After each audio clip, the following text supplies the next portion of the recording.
Welcome to America's hottest talk line.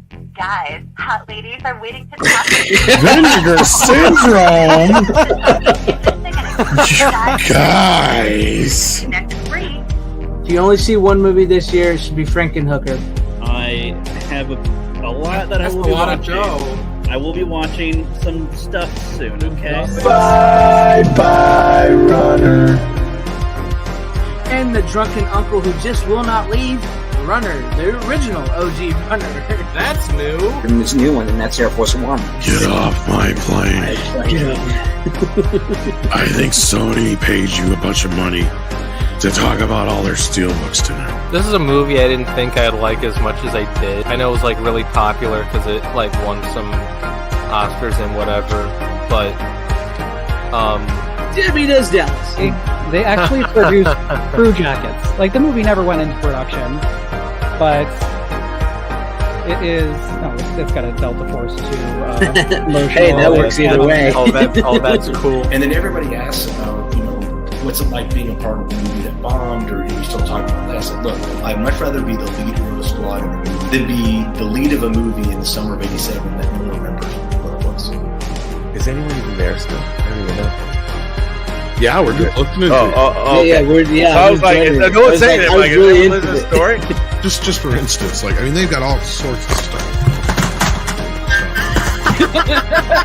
You can never have enough physical media.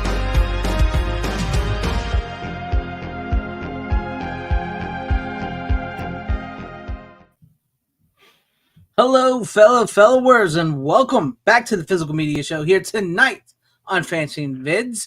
And with us tonight, we have Rookie, we have Tom, and the drunken uncle cousin Runner, who will probably be his last show for a while. And on that note, I think we have a little bit of a spicy show ahead of us tonight. But before we get into all that, say hi to you guys and hi to the chat. So how you guys doing tonight? Rook, Tom, Runner, whoever wants to chime in. Quite spicy tonight, indeed. Quite spicy. Yes. I believe we're going to have a good one tonight. I think it's going to be a good one. So make sure you share out the link, hit that like button, and get ready because this is going to be a good show tonight. But let's say hi to the chat real quick, and then we'll get into everything. We got Random Brad. What's up, Random Brad? A salute to you. Good vibes. And then we have Tim Hayes. Hell, Tim Hayes. How you doing? There you go. Hell, Tim Hayes. Random Brad. Carl's Art Universe. Hell to you. How you doing? Psycho Not Your Daddy. Hello. And he says, I actually got off before I hit 16 hours a day. So awesome. Glad to have you with us tonight. I hope you enjoy the show. And Deleted Scenes. Salute to you. Glad to have you here. I see that you will have a busy day yet. You will join the chat later. Okay. We'll see you in a little bit. And then we got who we got? We got Scribe Light. What is up, Scribe Light? Good evening and welcome. And Ace Hanlon, welcome to you. And then howdy Doba Fett, good to have you here with us. And Tim Hayes, only members chat for 17 months. He says, "Hell, Greg." Well, hell to you, Tim Hayes, and thank you so very much for all your support and being a member here on the channel for 17 months. I truly appreciate that. Thank you, man. I appreciate all your support. And then we have Steven Cito's Film and Gaming Biosphere. Welcome. Hello. How are you? Yes, it's going to be a spicy one. Good evening, Tyrell72. Live long and prosper. Yeah, say live long and prosper.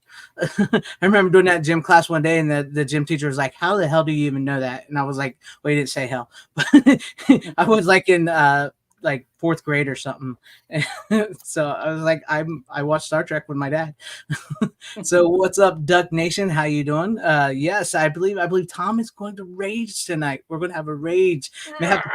May have to clip it, make a video out of it, depending on how it goes. So good evening, Media and Archive. How are you? And RJ Godzilla 81, hello. And Christopher Burkall, good to have you tonight as well. So with all that being said, hell to the chat, hell to everybody at home watching. Tom, do you want to get into this now, or do you want to go over some other stuff? Oh, sure. I mean, there really wasn't any announcements, so we might as well just break into it. I haven't heard any announcements. Yeah, I haven't heard nothing. Yeah, so some of you may be aware already, but for those who aren't aware, I'm blacklisted by Shout Factory. Or Shout Studios, as they like to fucking pompously call their asses now.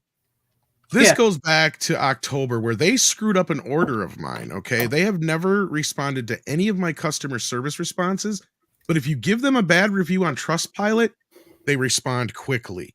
So when I put this up, this original post yesterday, didn't hear a damn word from him for over 24 hours. So I'm like, all right. So I posted a review earlier today on Trustpilot, like a couple hours ago. And within no time flat, of course, as you see 7 hours ago, a couple hours later, they responded and let me know I was on a blacklist. Yeah. And again, I can't figure out why they say I'm, that I'm repeated antagonistic emails. Now they didn't post any examples, but what's funny is they did post an example on another person's review, but they wouldn't mind. Okay. Yes, it's a show. See, I'm not the only one who's been blocked by them, evidently. Customers on block list. See? But this one, they actually shared the person's email. Example, you absolute fucking scumbags. Well, sounds about right. These aren't imperfections. They're fucking damaged. So they had a damaged issue. And this is a thing I've heard. And I'm not the only one who's heard this. In fact, after posting it, there's a lot of people who've said they've gotten snarky responses from Shout Factory on things. Here's another one. I think this is the same customer here. Yes, this is the same one. Here's me, because here's the one that we just read. And here we got one from somebody else. You know, like everybody's having problems with them. Yeah, there's a lot of them too. And they always have excuses. In fact, like the whole thing started because I ordered some movies. Okay.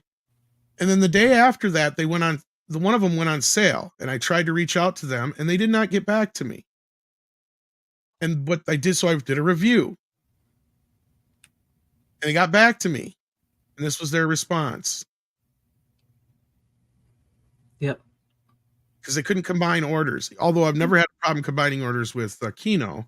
Okay. Kino vinegar syndrome. The funny part about this order was they lost this order. It got sent to the wrong address. In the end. Yeah. Ever since then, my orders have been getting canceled up till about after JFK, basically, was like one of the last ones I got from them. Mm-hmm. So, yeah. Like, you could tell. To be honest, I mean, don't get me wrong, I like Shout This Factory. is the only other negative review I've ever given them prior to this. Mm-hmm. Aside from one time. That one time. Okay. This is a honest to goodness. This is complaints that I've seen been happening a lot here lately with Shout Factory. Because they don't check their shit. Flipped. Yes. Oh, yes. I'm sorry. I forget. There was one time prior to that, a couple of years ago, I did give them a bad review. Back in April of 2022, so almost 2 years ago now. I couldn't get my credit card to work through their website. And it would not let me enter the zip code. That's them problem.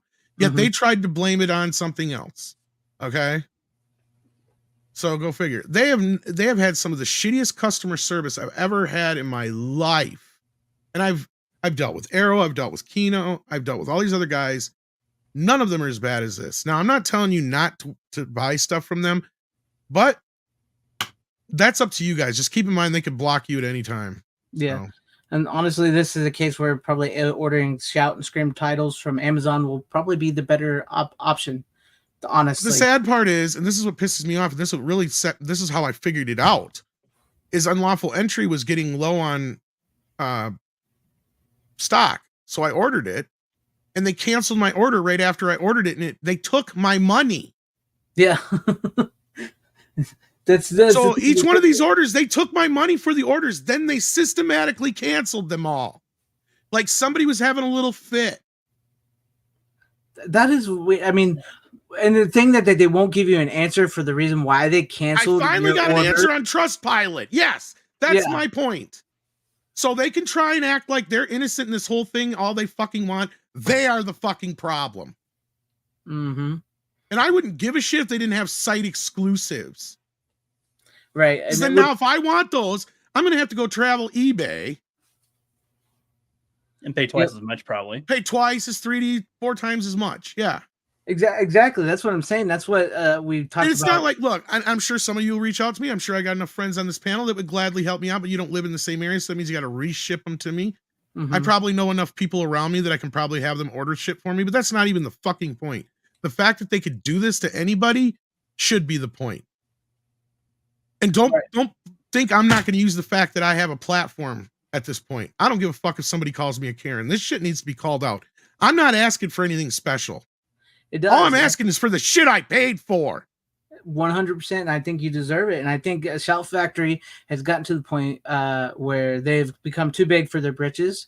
And like I said, we've heard some stuff about certain people that used to work for Shout Factory, Scream Factory specifically, that has left. And we really don't know why, but we've heard rumblings that maybe there was something going on over there. And the fact that, like we've spoken about, like you talk about site exclusives, is like, as a Roger Corman fan, I think it's absolutely ridiculous the way they treat the Roger Corman titles as site exclusives and all that, and just like make you fear that if you don't order it from us and this site exclusively, then you'll never get this ever again. And meanwhile, you got the people on eBay scalping them for outrageous amounts of money because you just don't know. And it's the bit. I've seen this probably more of a Shout Factory themselves. They probably put away like I was gonna say, a box of them, and sorry. No, I was gonna say I see this has become more of a shop problem than it has done with anything with Kino, Arrow, Vinegars. And I mean, they're scalpers, people buying them up and scalping them on eBay. That's what they do. But the biggest problems are coming from the Shout Factory, from Shout Factory Studios, whatever the fuck you want to call them now. That's where the problems are coming from the most. I agree. And again, I don't like doing this. I was having some issues with Kino. These guys remember that. And they got a hold of me and we dealt with it and they were great about it. Like I said, I've dealt with Arrow in the past. I think I've even talked to Vinegar Syndrome once or twice and they've never been a problem. The only issue I've ever had with Vinegar Syndrome is they're not very clear on when things are going to get shipped out. So you can order something and it can take a while for it to get shipped out, I guess. They don't ever really give you but it's like, they don't really give you the exact date necessarily of when certain things, but I mean, they're good about it once it gets out. It's there, it shows up, but that's not my problem. But that's just really bothered me because I couldn't figure it out. I'd never had a situation where it's been so difficult to give people my fucking money before. And that's really what this boils down to. And then the other side of it is just getting the things I asked for. I'm not even bitching so much about damaged goods. Right. And that's the thing I see most of you guys talked about before. And I know these were issues that we already had with Shout Factory with the smudgy shit inside the discs showing up damaged, all the issues they were having, many of which they would not fix. Right. So, and I mean, look, talk about fixing discs. Vinegar Syndrome is great about it. There was times I didn't even know there was an issue with discs and all of a sudden a disc would show up in the mail. I'd be like, Vinegar okay. They barely even like let the Frankenstein one. I didn't even know. And I'm like, oh, okay. And then I think I talked to you about it and you're like, oh yeah, there was an issue with it. I'm like, they just sent it out to me. Yep. That and didn't even have to say shit. Rules and everything. They just they quietly let that out. Like, oh, we have a defective problem. And then next thing you know, the people that order them just get the disc out of the blue and they're like, what? I mean, like they have it out before the problem even reaches the fan base. Vinegar Syndrome is that good. And, it is insane. And that's like you said, the thing here. It's not about complaining about the disc or the shipments or, well, a little bit because they didn't deliver to your house. But this is the thing. And the funny thing about this, Greg, is because usually when I order stuff through Shout, I would not use that guarantee crap that they charge an extra $1 per disc or whatever it is. And this is the one time I did use it on these two orders. And those were the two that got lost. Both of them. 2 separate orders got lost. Right. That's the thing. And that was that order I was complaining about that they already would not combine to begin with. And they fucked it up. But they're taking it out on me. That's insane. And that's what we talk about. Like we talk about how, if we want physical media to survive and keep going and getting these discs that we're getting, we have to buy them. And this is a company that doesn't even want your money. They don't even want your money. They'll let you order the things and they won't give you the disc. And it just sounds to me like they got some fucking snowflakes working there is what it sounds like to me. Something's wrong with this. It's not been the company it once was. I will admit that it has not been the company it once was. Maybe it is the fact that there are so many other boutique labels now that are sort of stealing their thunder. I mean, like we keep talking about, Vinegars or Kino and Arrow are like knocking Shout out of the park. Plain and simple. So It's just insanity to me that they they canceled you basically from their site, and it's just like why it makes no sense. I don't know, man. Yeah. So again, I normally wouldn't make a big fuss out of shit like this, but yeah. I don't blame you. I It's mean, good to know in case somebody else tries to do this stuff and gets the same issue going on.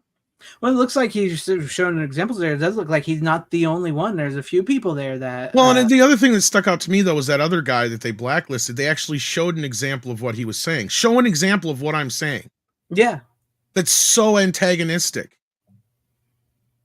Exactly. I mean, the fact that they're reading into antagonistic through an email, like reading your tone through an email. Yeah. What emails? Because you never responded to any. Exactly. It'd be one thing if they responded to an email that you sent a few times and then was like, no, we're done. To never respond and just to go straight to blacklist and not give an example, that's weird. That is weird. You don't understand. Your email invaded their safe space. It penetrated them, and it hurt them so much. I guess so. Something. They thought they were perfect, and then you said no, and then that was too much. Caved. Yeah, and like I said, I went through all my emails, not one response ever that I could find, and so I don't know. But anyway, let's get past that, I guess. I have no Shout Factory titles tonight, thank God. I have one. You dirty fucking bastard. I have one. Traitor. Traitor. Kidding. I did. No, I don't blame you. I actually didn't order it through Shout, so I ordered it through Amazon. I ordered one title yesterday from fucking Best Buy of all places. Well, I can't blame you there. Best Buy's actually had some decent sales since they're just offloading all their physical media. Oh, now. dude, that's exactly why I went yesterday. Great titles on sale. Some still aren't on sale, but there is a lot of That is exactly why I went yesterday, sir. His Best Buy might be like, we'll just keep one literal shelf for you alone to buy our stuff from. Dude, half of the shit at the store is gone. Mm-hmm. Yeah, because like there were like two titles in particular I've been looking at because there were some good sales for them, and it says like, oh, we have a few in stock. So I had to talk to one of the workers, and I'm like, hey, do you have these two titles? Like, could you check the back, please, and all that? And they're in the back. Yeah, they stopped. They're probably starting to move shit out now. Yeah, I was gonna say. Yeah. And I noticed some sales pop up, and I had been queuing you guys into them, especially when they had. What was it, a week and a half ago when they had the actual classic Disney titles and Marvel titles on sale? This week it was the shit nobody wants. Yeah. I don't know if you noticed that, like Captain Marvel and Ant-Man and all this crap for $9.99. It's like, they're trying to clear out the crap nobody wants now. Yeah. Like, I was gonna say no. Those are like we'll give you $5 if you take these. Please, just take the Captain Marvel movie. Take them off, guys, please. We can't get rid of it. We've had it here since the release. It's costing us more in space and time. It costs your time. We'll give you some money for the burden. I'm sorry, but we need the shelves cleared. We'll throw it straight. Damn you, Disney Marvel. No, you keep Strange Worlds. If that's deals off. Was you gonna say, Runner? No, I was just gonna say I'm like pretending to be like Best Buy. Damn you, Disney Marvel, and all you fucks. For wasting this much space. You know that's got to be like the least selling titles Best Buy has. Honestly, No fucking doubt. Dude, I see them there all the fucking time. I mean, you go to Big Lots and find Captain Marvel's like 30 of them. So like that actually could be a reason. Dude, I went to a Five Below like a few years ago where they have like a section of like Blu-rays, and they have a Blu-ray bin, and most of them were Captain Marvels and Last Jedis and Solos. I shit you not. That's all they were. Like, they're like having crappy movies on the shelves, like having a large stock of them on their shelves could maybe have been like a long-term reason why they have decided to remove them from their stores in general. They're like, you know what? Movies aren't selling, I guess. There's we still got 50 copies of Captain Marvel and shit, and haven't moved in a year. Why people buying movies? Like, I do believe that it might be. I mean, other than the fact that we did learn that Best Buy is only like 5% of it, and they wanted to move away anyways. But I do believe like the fact that these Disney movies, because they none want to admit it, that these movies like Captain Marvel and stuff, nobody was buying those, and nobody will buy those. And what people that did bought them day one, and then that was it. So those are the examples of like, if you have Disney, like for the people that get Disney Plus, like those are on there. Why would they want a physical copy of that as well? I feel like it's mostly completists that got Captain Marvel. That I was gonna say that for Star Wars, if anything, they'd be like, I hate to admit I actually 9, own Captain Marvel, but I have not opened it yet. I ordered it as a 3D Blu-ray from overseas because that's the only way you could get 3D Blu-rays, and that's the only reason I ordered it. But it's still sitting in plastic. But I think I got it for really cheap too. On top of it all, but I was like, fuck it, because at that point I was still a completionist, right? I was still like, it's not a movie I like, but you know, I mean, we were still like we talked about, it was sandwiched in between Endgame and. I was just gonna say that exactly. Yeah. That's so like at that time, people were still like, "Well, it sucked," but that's why my buddy and I saw it like Friday night or whatever. Captain Marvel. I'm like, I'm not particularly excited for this, but I'm watching it because I'm hyped for Endgame. You know what I mean? Yeah, that's what. It's like I'm gonna have to see this either way. Yeah. And then you watch Endgame and you're like, fuck, you didn't need to see Captain Marvel. Literally nothing new was gained in the movie. That was one of the things that pissed me off. I was like, what the fuck? She was barely in the movie, and like her story wasn't like non-important at all. They tricked people back then. I know. Last time I checked, Runner has like 6 titles, so we should probably. I know, yeah. I do want to comment on this real quick before we get to it, because it's another thing with the shout, the unlawful entry with Kurt Russell and Ray Liotta. That was one of the ones I didn't get. I had in my order. They had my fucking money. So I've seen a lot of people bitching about that. A lot of people who run a big physical media handles and everything were complaining that this title should not have been a shout site exclusive. This is actually a movie that actually made money, and there have fans of it, and this should not have been a shout exclusive. Seen a lot of big accounts blasting them on that. What movies were shout exclusives, for example? I guess when you say shout exclusive, it makes you think that they made it on their web. No, it means you can only get it on their website. Yeah, they only do usually under 2,000 prints of them. Yeah, and you can only buy it on their website and their website only, nowhere else. In the past, we've brought a few on, but like this time it was unlawful entry. Gosh, you had like the one with that you brought on here not too long ago. Oh yeah, I'm trying to remember which one that was. The one with David Carradine that you and Runner got. Yeah. Oh, that one. And then I got the Roger Corman stripper movies. I have one of those, movies, but that's ridiculous. But since Runner, you got a lot. Let's get you started, and we'll figure out how we can do this. All right. I picked this one up through Amazon months ago because it was on a sale. It is a shout title, evidently. It's a fun movie. It's based on a comic book adaptation. Wanted. Oh yeah. Oh no. Wanted. You've seen this, Ruck? Yes, unfortunately. Well, you don't like it? I think it's dog shit. Really?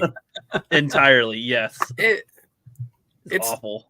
It's not great. I wouldn't say it's awful, but it's fun, I guess. I mean, you talk about it first, yeah? Huh? Say your piece on it. I'll wait. I need to read the comic first of all. It's based. I don't need to read the comic to know that the movie was what it was. No, but what is it? No, it's this. It's the guy who wrote Kick-Ass and Kingsman. Yeah, Mark Millar. But this was like one of the first like adaptations, like in live action. But I don't know. I think it's fun. I don't understand why it's dog shit. Rook. I mean, it just seems very stale. It's very run of the mill wannabe Matrix kind of. Just they think that curving a bullet is just so fucking cool, and it's like, I mean, I guess it it's kind of a cool concept for like it's a second, it's but dumb. it's really lame. And then the whole like, oh, this thing is what gives us the names, and all our names are on it, and the whole plot is dumb. And then she killed all them anyway. I'm just like, I don't give a fuck. There's some cool. There's things you could do to make it interesting, I guess, but it just seemed like a substanceless movie for me. I don't know. Danny Elfman's music though is fucking great in this. Sure. I think that's one of the highlights of it. But I like the cast overall. It's got James McAvoy, Morgan Freeman, Angelina Jolie, Chris Pratt's in it for, Chris Pratt's in it for a little Chris bit. Pratt is in that movie? Yeah, probably a second or two. He's like he gets a grocery store or something. I forget. Oh, it's a cubicle office. Or than the office, right. It was his. It's was it Chris Pratt's is James McAvoy's friend that bangs his girlfriend. Oh, right.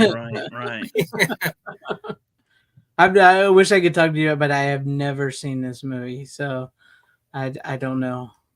It's not the greatest thing ever, but like again, I got it for a pretty good deal on Amazon, and it was Shout released it on 4K last year, but it looks pretty decent for 4K. You want to tell him how James McAvoy's character, he's basically, it's similar to the Matrix, where like he's sort of like a normal guy in his world, and then people start coming into it and they're like, oh, you're like a special person, sort of. Or, well, no, the reason why this one was because his father, essentially. No. So and then they wanted to train him to be an assassin.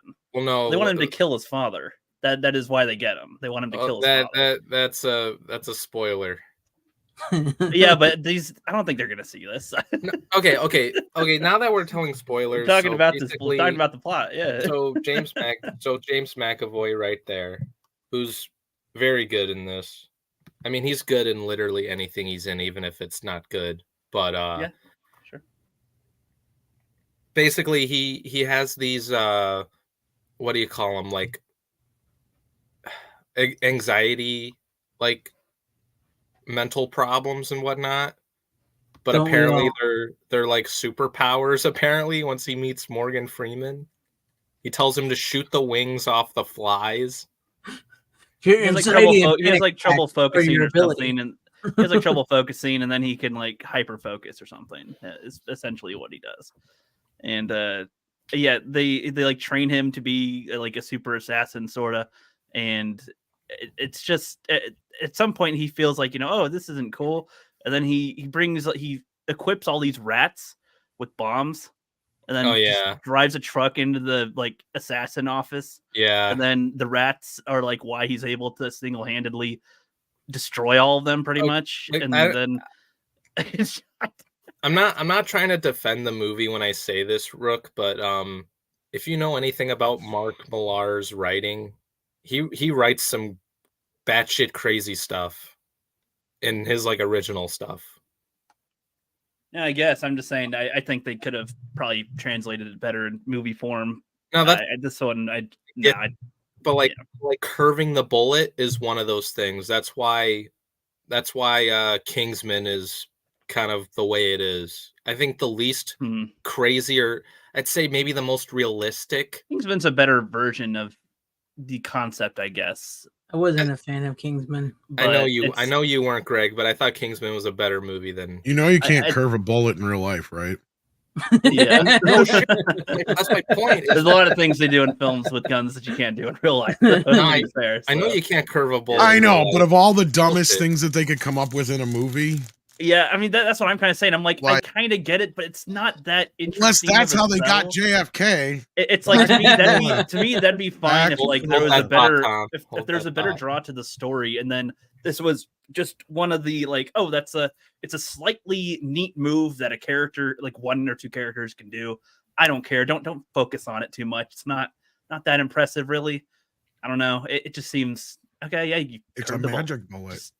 I don't know. Traveled up and down and around. But what was I gonna say? Like Kick-Ass? Have you seen that, Rook? Yes, I like Kick-Ass. Okay, right. I can see why you would like that one. In the book. Yes, the movie is better than the book. I've heard, but my point is Kick-Ass of out of all the Mark Millar adaptations, that one's probably the most realistic. Well, that one's like satiring as well as being a decent story on its own. I feel. No, I compared to get that, Wanted, but trying the to guy, be like a Matrix-ish. but the guy who wrote this comic also wrote Kick-Ass and Kingsman, and my point is, Kick-Ass is a lot more realistic in comparison, so I can see why you would like that more, because it's like, I mean, I'm okay if things are goofy or like unrealistic. It just depends on what they do with it. That's my point. Having the bullets curve and all that, and that's fine. It's just there wasn't much else there that impactfully hit, especially their reason for their organization being was really stupid to me.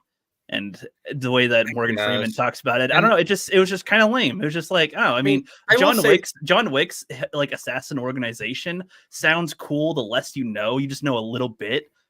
Like that sounds cooler than this big time. Like a lot. This is just kind of like, oh, this thing weaves names in it, and I'll give you this, Rook. After seeing this a second time, because this was the second time I've seen this movie, I think Matthew Vaughn, if he were to direct this, it would have been better. Possibly. Tom, have you seen it? Tom? A long time ago. I have the 4K. I haven't watched it yet. Because fuck Shout. But yeah. I was gonna say, Rook, I don't know if you want to ask him, because this is a Shout title that they well, it's like I didn't know. I just you said that. Millar's a good dude though, so yeah, I've heard good things about Mark Millar, honestly. But this is just a film the only thing I've read from him was Civil War, and that was pretty good. I need to read his other shit though. I was waiting for his movie, The Nemesis, to be made. What else you got, Rook? Runner? Anything better? I guess Rook and I can talk about this. Not a Shout title, but I know. Probably not. If this is what I think it is, yeah. Rook was saying this is going to. You're going to make Tom very mad. Tom doesn't like the director, but okay. Yeah, you're not going to like this one, Tom. That's all right.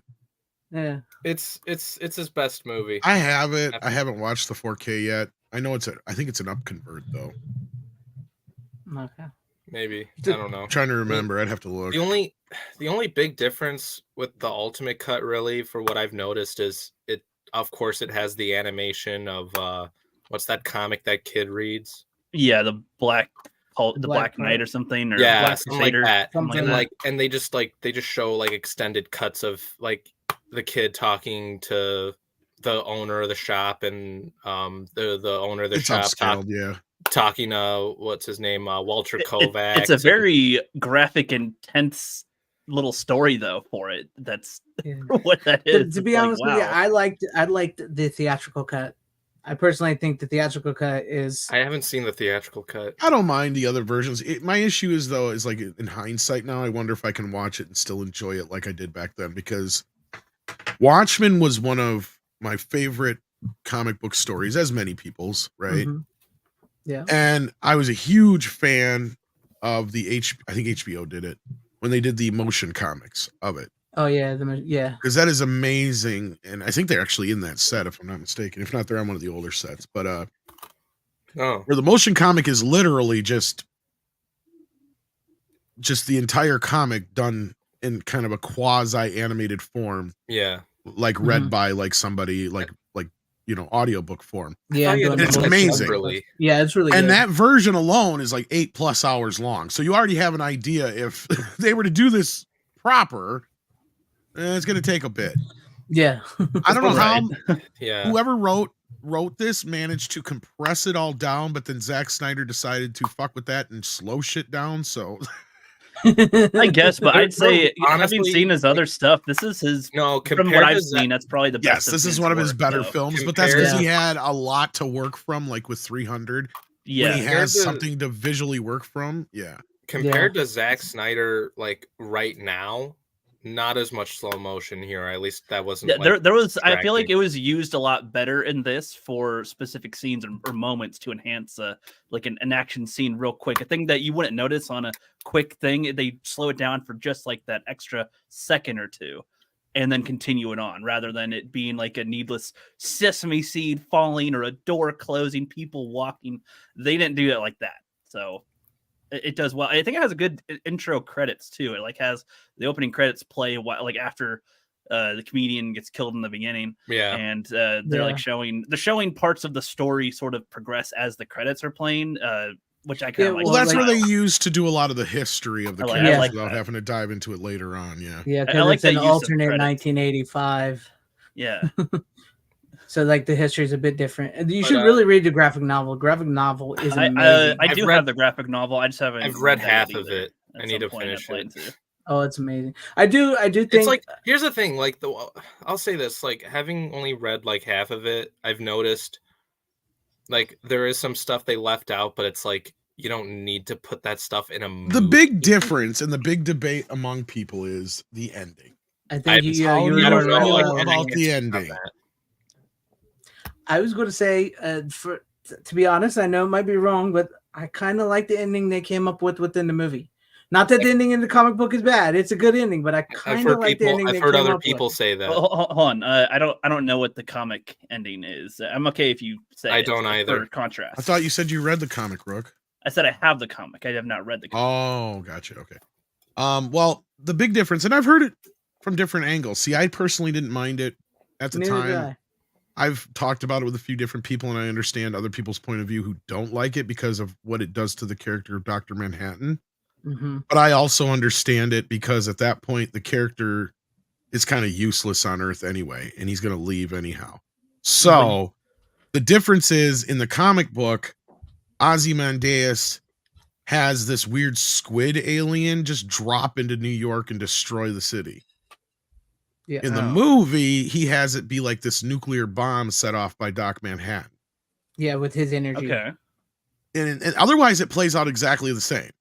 Like Doc Manhattan understands and all that shit, and Rorschach is like, "You guys are fucking nuts." So what's happening? What's happening in the comic where dropping an alien squid? What? It's the same thing. It's the same thing. The only I feel like difference that's not the same thing at all. Actually, No, it is. The whole point of it is. Yeah. I feel like there's a different effect though. The whole point of it is Ozzy is trying to give mankind something to get behind, a common enemy, so they can. He's bringing world peace. Yeah. But Rorschach is like, at the cost of what, motherfucker? Exactly. And then you've got Doc Manhattan there. He's like, no. He's got a point. And it's like, and then you got the owl dude just going, what the fuck are we talking about here? Yeah, he's like, what is going on? And the endings are the same. They're the same. It's just the only difference is in the movie, it's Doc Manhattan not only accepting it, but accepting that he is the cause. Meaning he will take that for the team. Yeah. And peace out. I'm saying that adds more to the character because he already felt like it does. like a shadow. I agree with that. Basically a god. He's basically a god that's like, what can I even do? He's trying to please this woman. That's what I agree with. A god can't even please this woman, for Christ's sake. Because the whole movie, he's sitting there going, "What am I? Why am I here? What am I? Why am I here?" Yeah. No, I mean, maybe the answer is you shouldn't fucking be here. Well, that's good, and that's good. That's like a reasonable thing, and I like. And that's kind of the point. Is like we would be better off without a Superman. That's kind of the whole point of the story. Yeah. Is if you look at the grand scheme of the story, is saying is if we had a Superman, it would destroy us. Yeah. Pretty much. True. Yeah. Well, I mean, the whole world was at the brink of destruction with him there, and then take him out. Regardless, it was like we would live in going to be constant fear huge thing anyway. And then this way, it's a way to unite everybody and have him peace out in a way that involves him. And is also a choice. He could try to stay there, but it's good that he doesn't. Because what's sad is that didn't want Zach did this movie, and he didn't even think about that when he's doing Man of Steel and BVS. I can't believe it's the same like, guy, right? It's the I same can't believe this concept I am like, here. You got this is insane. Yeah, because the Only it's Watchmen not like characters- now, Zach. Don't make him Doc Manhattan like you are. You The dumb last thing I fuck. watched was Rebel Moon and then Watchmen. This is Rebel insane. Moon sucks. Like I can't. It's- The difference is insane. What the fuck? no. The thing is, like, the Watchmen characters are based off of, I believe, were they the good time characters? I can't remember.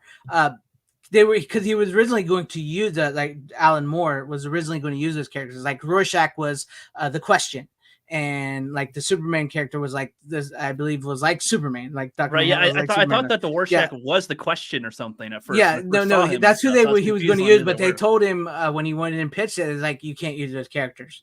We don't, and so he created these characters based off he was like trying to do Outman DC is before Batman. DC, You is know? that- Yeah, no, literally. Okay, yeah, that makes sense. So, yeah, they were based off, I believe, the Good Time characters mixed with the DC characters, I believe. And so I do. It's like with the alien squid thing was like he was uniting the world against an alien threat from outside our world and showing that even with Dr. Manhattan on our Earth, he couldn't have stopped this alien threat. So he was pointless, and we needed to all come together to fight this threat. That was like with the ending with the comic. And then in that they made it, which I do like that they made it Dr. Manhattan. Like we have the super being here who has given up, who doesn't care, and he's just going to destroy everything. So that we're just going to blame him, and Dr. Manhattan accepts that and leaves. So I think that can work. I mean, that's essentially how like the Justice League started, right? There's like a giant starfish or some shit that comes in and unites people or something. And so it's like, I that's fine, but I guess the way that this works better for the overall narrative of a nuclear threat and everybody else being scared of the Superman, and then having it be essentially they think it's him that caused it, but it was one of the. I like it being that this guy, who's the smart guy of the pyramid again? His name Ozymandias. Ozymandias. Like having it be that he even sort of tricked John. That's kind of cool. I like that aspect. He's able to formulate this enough and get away with it, and he could be killed too. Like he kind of knows it. It's kind of I like that. And then Rorschach knows he probably knows that this is quote unquote good, but this still isn't right. And so it's like either I'm gonna tell all this stuff anyway, and you can kill me, but he's still kind of got the last laugh with his journal. Yeah, what cracks me up is anyway. Yeah, I love hearing people. You're right, Tim Morrell. That early Zack Snyder was better than new Zack Snyder. But I love hearing like these people going, "I don't understand why so many people root for Rorschach. He's not this." And it's like you really don't understand people if you don't understand why most of us read that comic and like Rorschach as the best character. You do not understand the human spirit of people if you do not understand, because he leans a certain way, and they don't understand why people like him. Yeah, I mean, to me, this is like one of those good moral type of arguments where neither side is 100% right, but it's like how much are you going to stick to your guns on either one of these? That's the thing is, and that's the beauty of the ending is it only is going to work if everybody plays along. And Rorschach's like, I'm not going to do it, so they kill him. Yeah, he's like, based on my principles, I cannot do this. So, and the beauty of that is, even though they kill him, he was still smart enough to send his journal off to that journalist way ahead of time. Before. Oh shit! So like it's all gonna get out there anyway. So like it's like kind of undoes it, but I think it's like it could be the kind of thing anyway where it doesn't matter if this has peace, quote unquote, because eventually there's going to be war again later for some other reasons. There's like they won't be united forever. There's no such thing as forever peace. There's always going to be. Well, not only that, it's like as Rorschach is saying, at what cost, right? Like at what? Yeah. And it's kind of like weird because selling your soul to the devil. This predates 9/11, and look at what happened after 9/11. Nothing changed. Exactly. Mm-hmm. There's not going to be in the grand scheme of things. Nothing has changed. That should have been something. And for a short period of time, most of the world was behind us, but it only lasted. It was fleeting. 2 world wars. I mean, there was one world war and then another world war. Like that kind of. I think that right there solidifies. There's never going to be a 100% world peace ever. No, and I think that's kind of the whole point, and that's kind of where Rorschach is coming into the play of this, and he's kind of he is the Batman character, right? Here's the other thing you got to understand. Each one of these characters is based upon a version of another kind of character. Yeah, like Rorschach was the Question and stuff, and Batman. Batman is, kind of Rorschach and Owl, both depending on which era of Batman, and then you have Doc Manhattan, who is Superman obviously, and Wonder Woman stand-in, etc. etc. It's pretty obvious, but it just the way they play off of each other, the way the world looks at them, the way it plays into the world and how it affects the world going forward, and how they play this idea of, superheroes would not really help things. They could almost just make shit worse. Like having Doc Manhattan. Like in that world, we won Vietnam. Why? Because it wasn't even a fight. Because Doc Manhattan just came and obliterated everything. Yeah. Yeah. So it would have been like the equivalent if we had dropped a nuke on Vietnam. Basically, this is kind of how the world probably would have played out for the next 20, 30 years or whatever. Right. Which is like, just because it's the kind of thing too, where it's like, oh, if you could go back to before World War II and kill him, would you? And it's like, well, what new problems would that really start? Would that start for the world? What would change that way as well? It's I don't know. I mean, you could argue that maybe we never even get into the industrial age because of that, because war is what got us into that. You know what I mean? Like, there's several things that could have been different. Did you guys see? So I know that Runner has. Have you guys seen the Ultimate Cut, or at least the animation that plays in the Ultimate Cut? I have them separate. I don't have the 4K. I have the theatrical cut and the one cut on Blu-ray. The director's cut. There is other stuff. There's 3 different cuts. There's the theatrical cut, there's the extended cut, and then there's the Ultimate Edition or whatever. And the Ultimate Edition has, I think, like 10, 15 more minutes of footage, Runner, and then the animated thing, I think, added to it. No, well, I think it's literally it's the same exact as the Ultimate, then plus the animation. I think is all. No, I'm trying to think, because I think it's almost 30 minutes. Because I looked to see how long I was gonna say, I think there's some more stuff in there besides just the animation. It is because the stuff. It's all the stuff leading up to the animation too. That's the extra stuff too. Yeah, that is the extra stuff because it's the guy reading the comic, and you have the guy.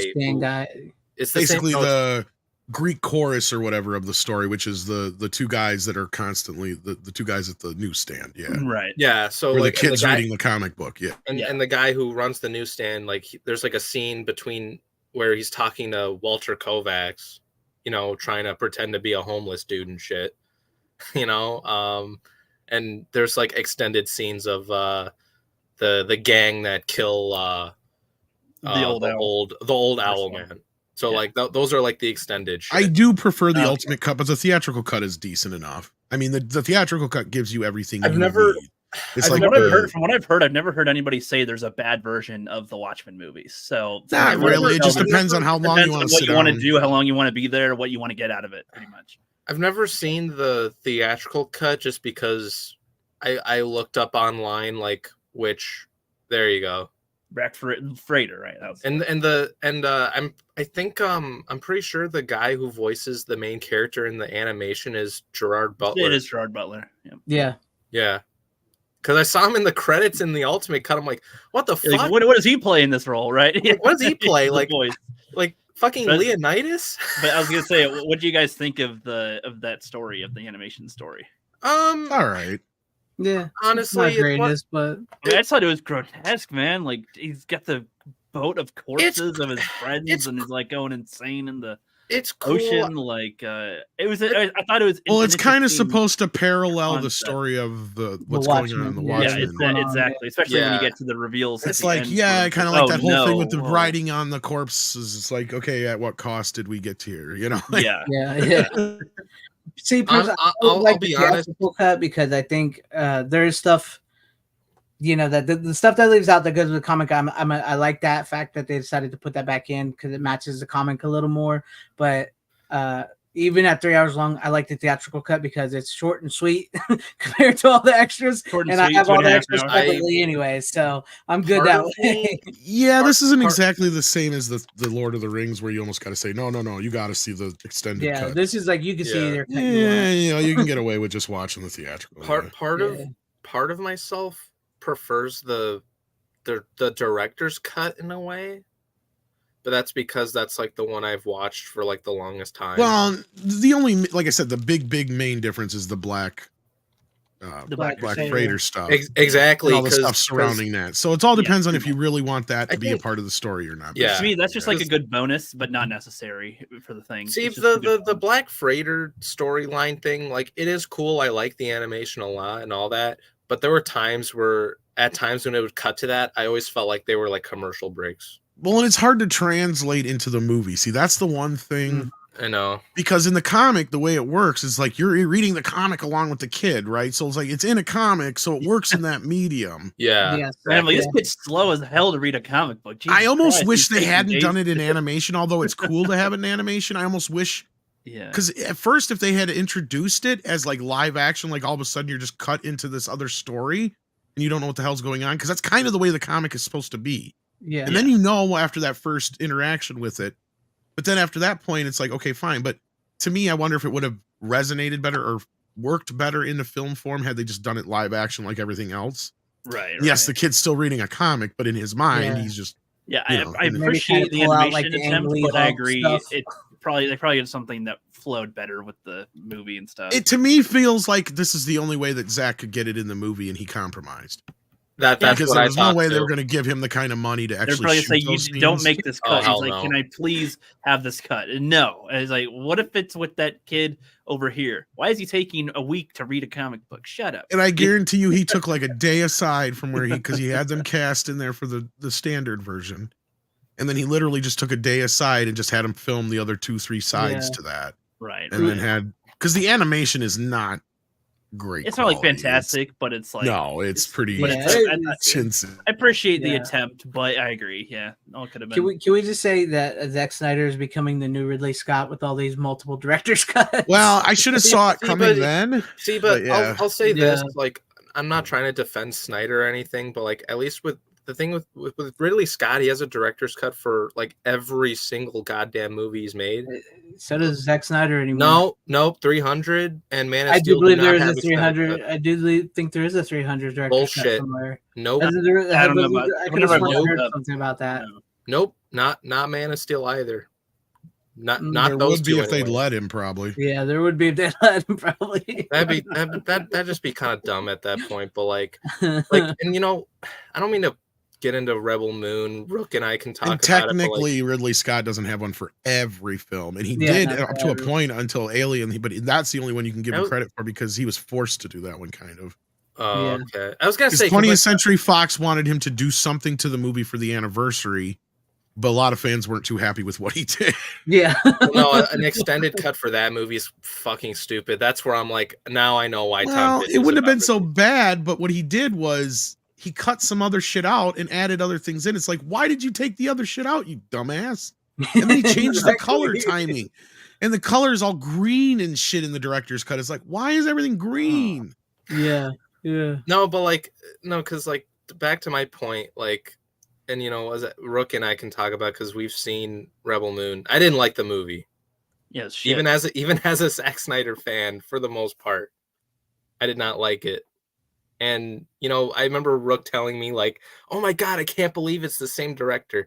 One of the problems is with like his last few movies, he's his own cinematographer and it doesn't work. Usually, I guess I feel like there's more to it than just that, though. I don't know. No, Like, he has all these ideas, but it's like that's one it thing. sounds that like kinda- nobody told him, "Hey, bro, you got any other ideas?"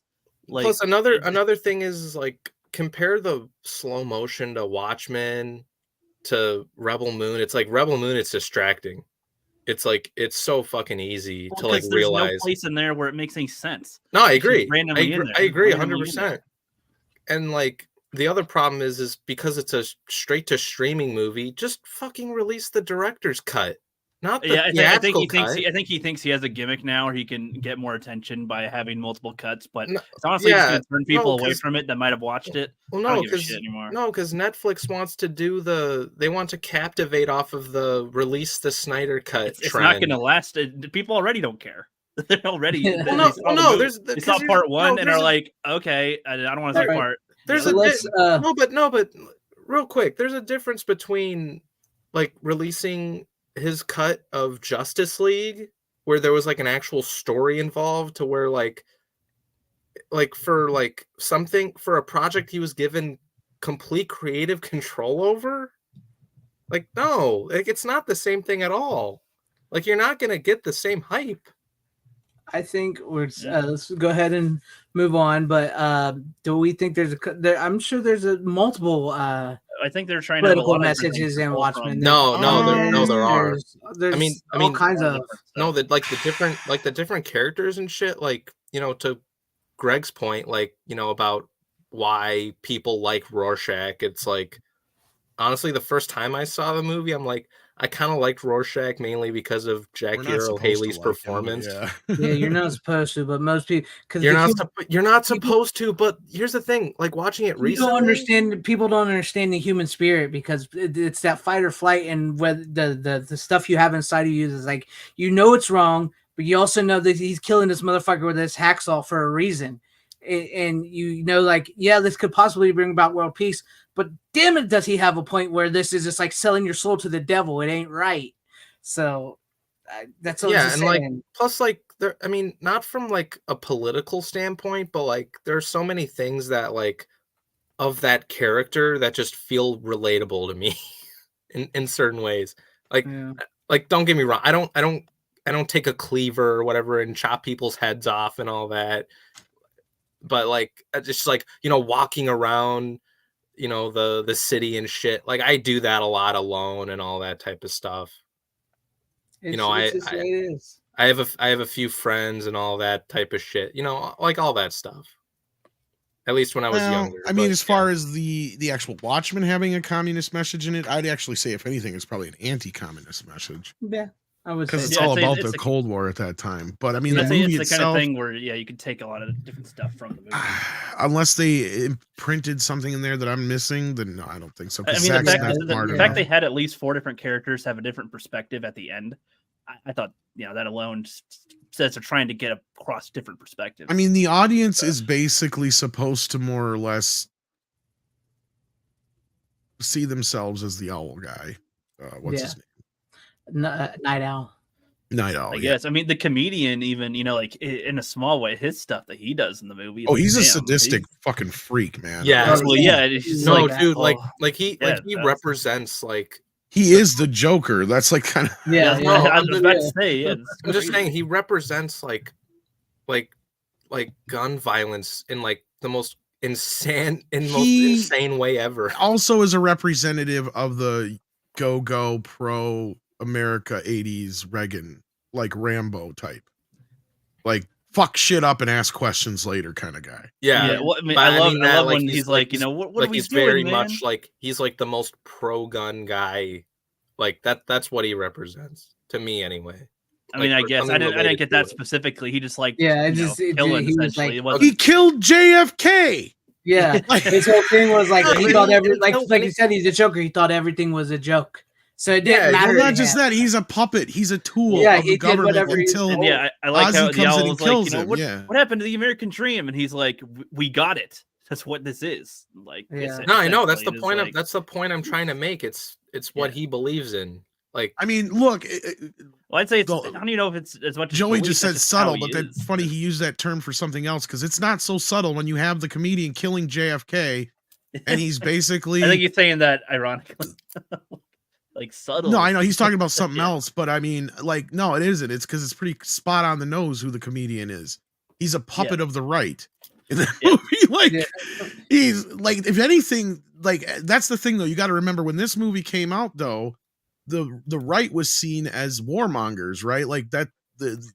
This Yeah. was Reagan era right wing, and they also have Nixon, who won twice or whatever in their world, and he's like all that kind of shit. It's all very much there. If like Yeah. do some Because history Alan and Moore then was like, yeah, he was really against all that too. So yeah. do but your anyway, history. we've talked Yeah, with yeah. Runner Yeah, off yeah, for yeah. half Well, an that hour. was a good. It was a Yeah, good yeah, movie, yeah. and I'm glad that there's. It's a lot You of could just conversation. No, you and I could debate only- this, 'cause I'd the recommend it comic of the forever. movie. I only the comic watched is this- amazing. I only watched this movie not because I wanted to piss off Greg and Tom for talking about Zack Snyder. I haven't brought on a Zack Snyder movie in like a long ass time. I just saw Rookie on Twitter saying, "Oh, I'm fine. I'm gonna watch Watchmen," and I'm like, Is that how Rookie talks? I don't know, but Interesting impression. What's But funny I- is also Ozzy is subtly gay in the movie or in the Yeah. story too. Period. Both versions actually. Yeah. Mhm. But what is it? No, but then I asked him like, which cut are you watching? Because I was just curious, and he's like, "Oh, the ultimate cut," and I'm like, "Fuck, I still need to watch the ultimate cut. I have it." But I was like, "Fuck, I'll watch it in the next few days," and I watched it a few days ago, and like late at night because it's like 3 hours and 35 minutes or some shit. Short movie. Yeah. But what is it like? Really, like the director's cut is like it. All it does is really add the comic scenes in it, the animation shit, and a little bit the of ultimate cut. Yeah, That's the the ultimate cut, and a little bit bit of the extended shit with the kid and the comic and all that stuff. Like that's it. That's about it. Yeah. All right. But I love the movie overall. Yeah, I do like the movie. I don't hate it. I like I'm it. gonna be honest. Watchmen and your favorite that you sleep with under your pillow, Dawn of the Dead, are probably his best movies. Well, that movie, Watchmen, is the reason why I got excited for 300%. Man of Steel and Me probably too. was so disappointed because I'm like, shit, you're gonna give this guy, the guy who practically made, because this was even before he did. When did he do 300? Or I was think it he after? did like 300. 2008 I did that or before 7 or Watchmen. something. Okay, so like, yeah, between 300 and that, I'm like, this is the guy who's basically did frame for frame of the comic. I think I can handle that.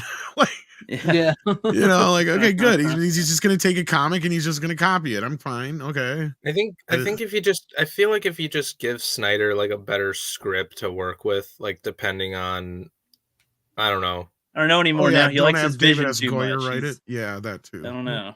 See, I like Man of Steel, but I'm not gonna bitch about it. That's the problem. Is he turns Superman into Doc Manhattan? It's like, no, motherfucker, Superman wouldn't be Doc Manhattan because Superman wouldn't be, oh, woe is me. Like that's Right. kind of the whole point. He's like legitimately upbeat. Like Marlon Brando's speech nails what Superman's all about, right? Like they're great people, Kal-El. They just need somebody to lead the way. You know, like that's the thing that Superman is all about. It's not so much that he can save all these people and he has all these great powers. It's the fact that he can invoke hope and people will get involved then, right? It's kind of like that scene in Spider-Man when they think Spider-Man's killed or whatever, then everybody starts fucking attacking the Green Goblin and shit. And, or no, like, when he's trying to save the kids, it's like, you're fucking attacking him. He's trying to save the kids. kids. Yeah, It's so like like you that's said. the kind of thing that Superman does is he invokes other people to do the right thing. It's like right? to close this out, and then we'll move on to whoever's next. But Yeah. it's like with Dr. Manhattan, it's the world is looking to him to solve all their problems. With Superman, the world sees Superman solving problems, and they want to get in and solve problems themselves.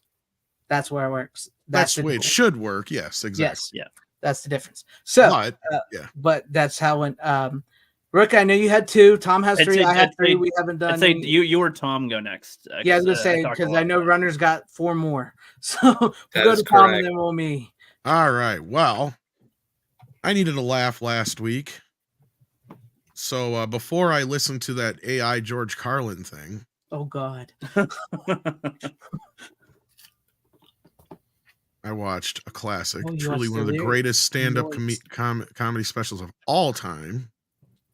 And actually a very excellent DVD release that still hasn't been re-released or surpassed at this point. And I don't even know if this one would benefit so much from a Blu-ray because it's shot on video from my recollection, the way it looks.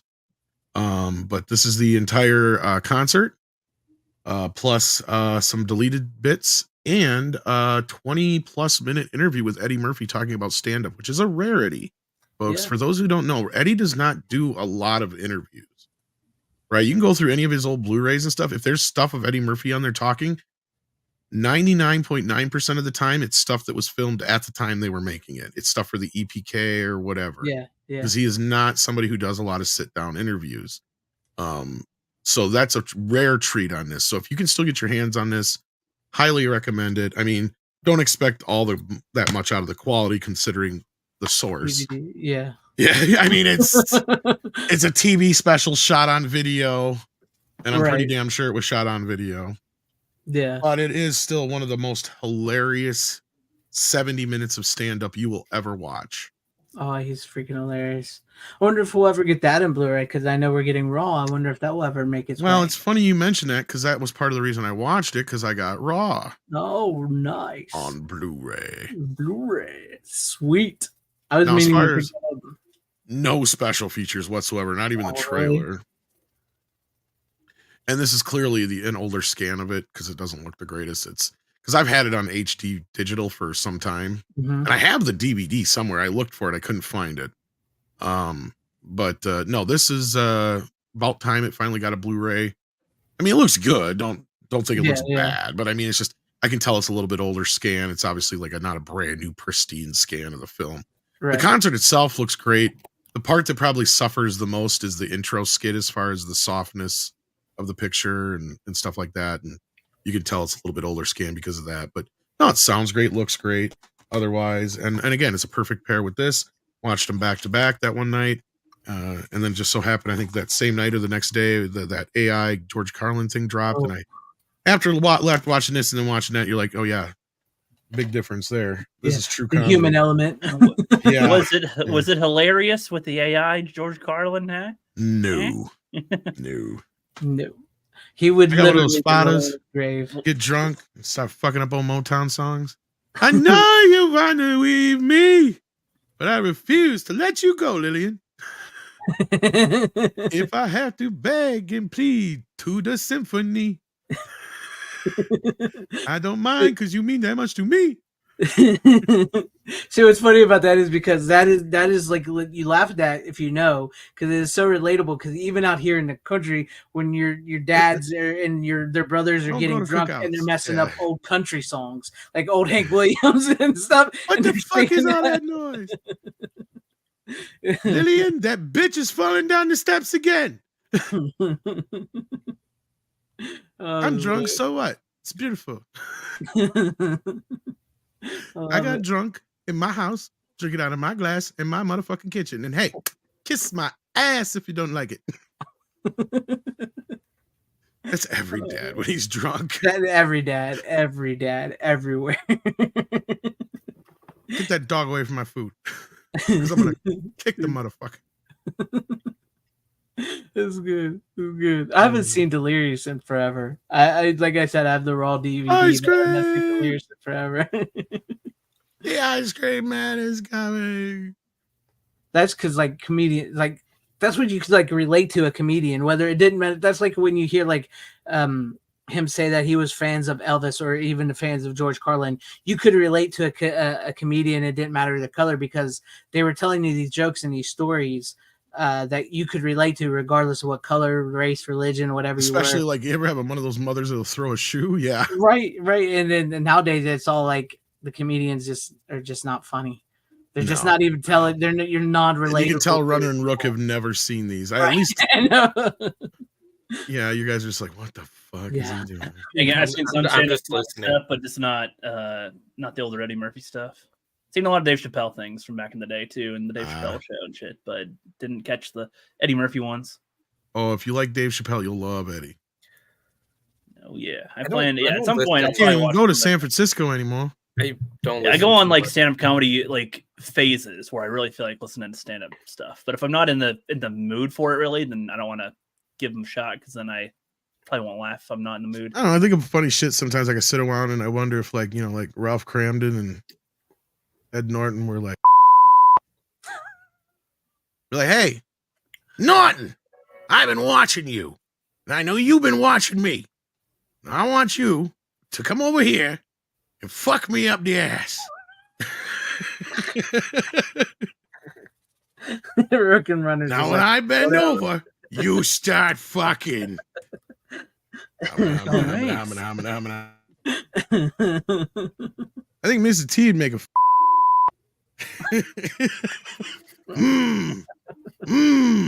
Hey boy, look at mighty fine in them jeans. Why don't you come over here and fuck me up the ass? Slow down, boy. Clench up my butt cheeks and rip your dick off. Rook and Runners have no idea. And then in Raw, it's just like, you know, because he talks back about that. He's like, I did some jokes. Like about Michael Jackson, because he also talked about Michael Jackson. Yeah. I went to a party, and Michael Jackson's here, he's gonna kick your ass. I'm like, so? He's like $1.05. I'll kick the shit out of Mike. Then my manager's like, we don't know. Maybe Mike's a bad motherfucker behind doors. We come up and be like, I talked to you for a minute. Moonwalk up and down your ass. That's the dumbest shit ever. I tried. It's dumb because I can't do it, but you dance with a lady. Why would you want to do that? You'd be like, see you later, baby. Then I was at another party and they're like, Mr. T is looking for you. So I got the fuck up out of there. What mess with him? Fuck that up. Then I'm like thinking, I'm like, maybe, you know, he's not the smartest motherfucker in the world. Maybe I could use a Jedi mind trick on him or some shit. And come in and be like, I heard you did some jokes about me. No, you didn't. I guess I didn't. I'm gonna go beat up the fool that told me them lies. Classic Eddie Murphy. Eddie Murphy. I'll be completely honest. I don't know if That's the jokes he got canceled over and had to apologize for. Wow, there's more to it. Because then he talks about how he can't even go to San Francisco anymore. He shows up there at the airport. Woo, woo, woo. No siren. It's just some on top of the car. Woo, woo. Pull over. Pull over. You are under arrest. Let me frisk you. Oh my God. What is this? What is this?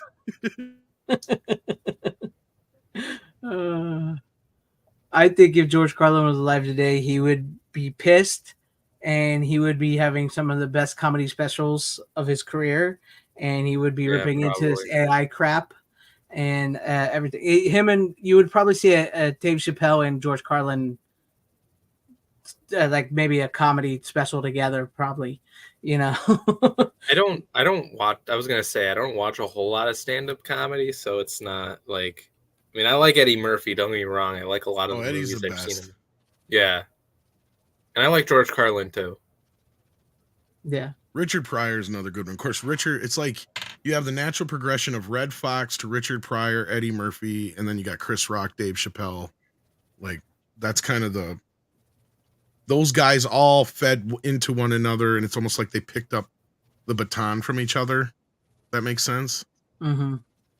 Because like Eddie has not done a stand-up since Raw. He's talked about it for the last 20 years, and I think he's got to deal with Netflix to finally do one again. But he just he mic dropped on Raw, and he never came back. Yeah. And it was the highest grossing concert film of all time. Wow. Yeah. Like literally Mike drops at the end of the thing. Like, boom, he's done. Yeah. He's done. I always liked Andrew Dice Clay too. Always liked Andrew Dice Clay is he was. I love Andrew Dice Clay. You had oh God, the 80s were so the 80s were like, I mean, as big as the 60s and 50s, 60s, and 70s were with the great comedians they had, which, you know, of course, that's where the era where George and Richard and stuff like that came out of. But the 80s were like the golden age of comedy. Like you were a rock star if you were a stand-up comedian in the 80s. I mean, the names that we have, you guys probably don't even know half these names, but fucking Greg knows what I'm talking about. Sam Kinison. Yep. I know him. Yeah, he's the guy who yells all the time. Bobcat Goldthwait. Don't know that one. I mean, and these were guys that were just up and coming with, you know, in the 80s. And you already had guys like Richard Pryor and Eddie Murphy and Steve Martin and God, George Carlin was just ripping through the 80s. Robin Williams. I mean, God, these guys were fucking gods. Rodney Dangerfield, yes. Like we said, Andrew Dice Clay. Sam Dice. I'm trying to think of all these.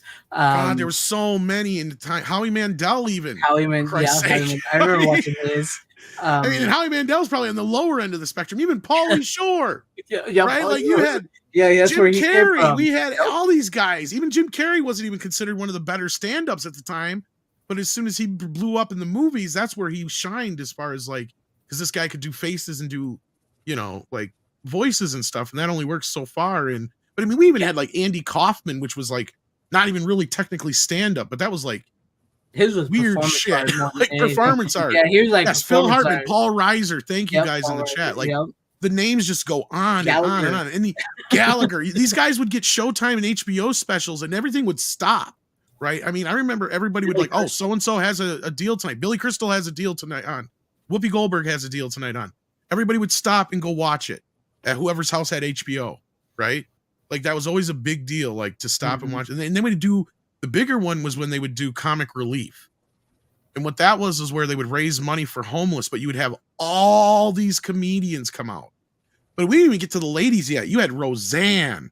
You had like some of the funniest fucking women too at that time. Paula Poundstone and God, I mean, and some of the ladies that were on SNL and shit were great too. And it just, man, it was a hell of an era to have comedians around. I mean, And Phil what's- Hartman came out of that era too, as well, as you Yeah, noted yeah. in the chat.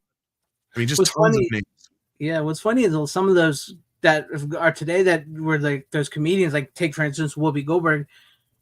It's like the way she is today, you're like, that's not even the same person, and it's like you can't even. No, laugh Whoopi at was like the female Eddie back then. That was the thing. Like that was what she was known for, was going against the grain and being a loudmouth and having just as dirty as a mouth as the boys did. She's so corporate now. It's just like, God. what happened to these people? Oh God, Gilbert Gottfried, yes. Yeah, Gilbert Gottfried. I love Gilbert Gottfried. Oh, that's what I said. I used to watch Up All Night with Rhonda Shear was my go-to, Yep. but I loved Gilbert Well, Gottfried on. Rodney Dangerfield would do his young Saturday. comedian specials as well, and that's like the first time I would see a lot of these younger comedians come out. And then even in the late '80s, you had even still like Bill Engvall and some of these other guys came out. Yeah. Oh, yeah, I know the, You remember talking about the the Amazing redneck guys, the Jonathan? redneck crew, Yep. basically. Do you Yeah, remember the Amazing Jonathan? Jeff He Foxworthy was and Larry the hilarious. Cable Guy and the main Bill Engvall, Jonathan, I think so. Ron White. Yeah, I mean, Ron- you even had like off the wall guys like, oh God, what the hell's his name? He did the stunt thing on Showtime. oh yeah, Super Dave. Super Dave. I love Super Dave. He was hilarious. I used to watch him all the time. Yes. Gigi, get Super over Dave. here. I love Super Dave. I miss those old comedy specials because those were Yes. fun. They were fun. And it wasn't. I mean, even political or Gallagher was biased. fun. Even Yeah, Gallagher was a lot of Yeah, fun. he was hilarious, man. I remember renting those tapes and watching them, and just it's pretty much a lot of those tapes I remember renting. Oh yeah, yeah. I used to have a lot of them. Overboard was probably my favorite one of Gallagher's, but he had quite a few good ones. Yeah. Yeah. He's That was even good. considered lowbrow then. That's the thing. Like, I mean, Yeah.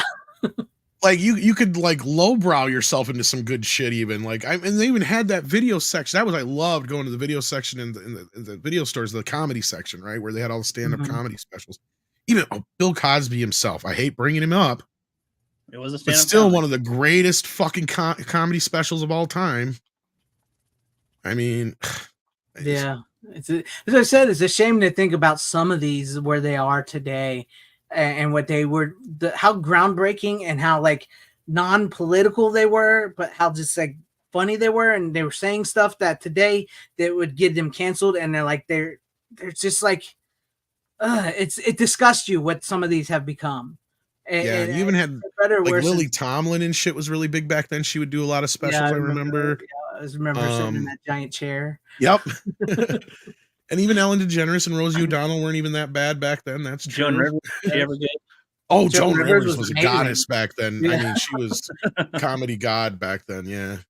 Yeah. Like, I mean, yeah. Can we talk? That was her. Yeah, can we talk? They even thought she was going to end up replacing Carson and Johnny. I don't- Speaking of another comedian, that's the one place where a lot of these guys, yeah. got their starts, because if you got your 10 minutes on Johnny, and especially if he asked you to come sit down with him afterwards, then you knew you'd made it.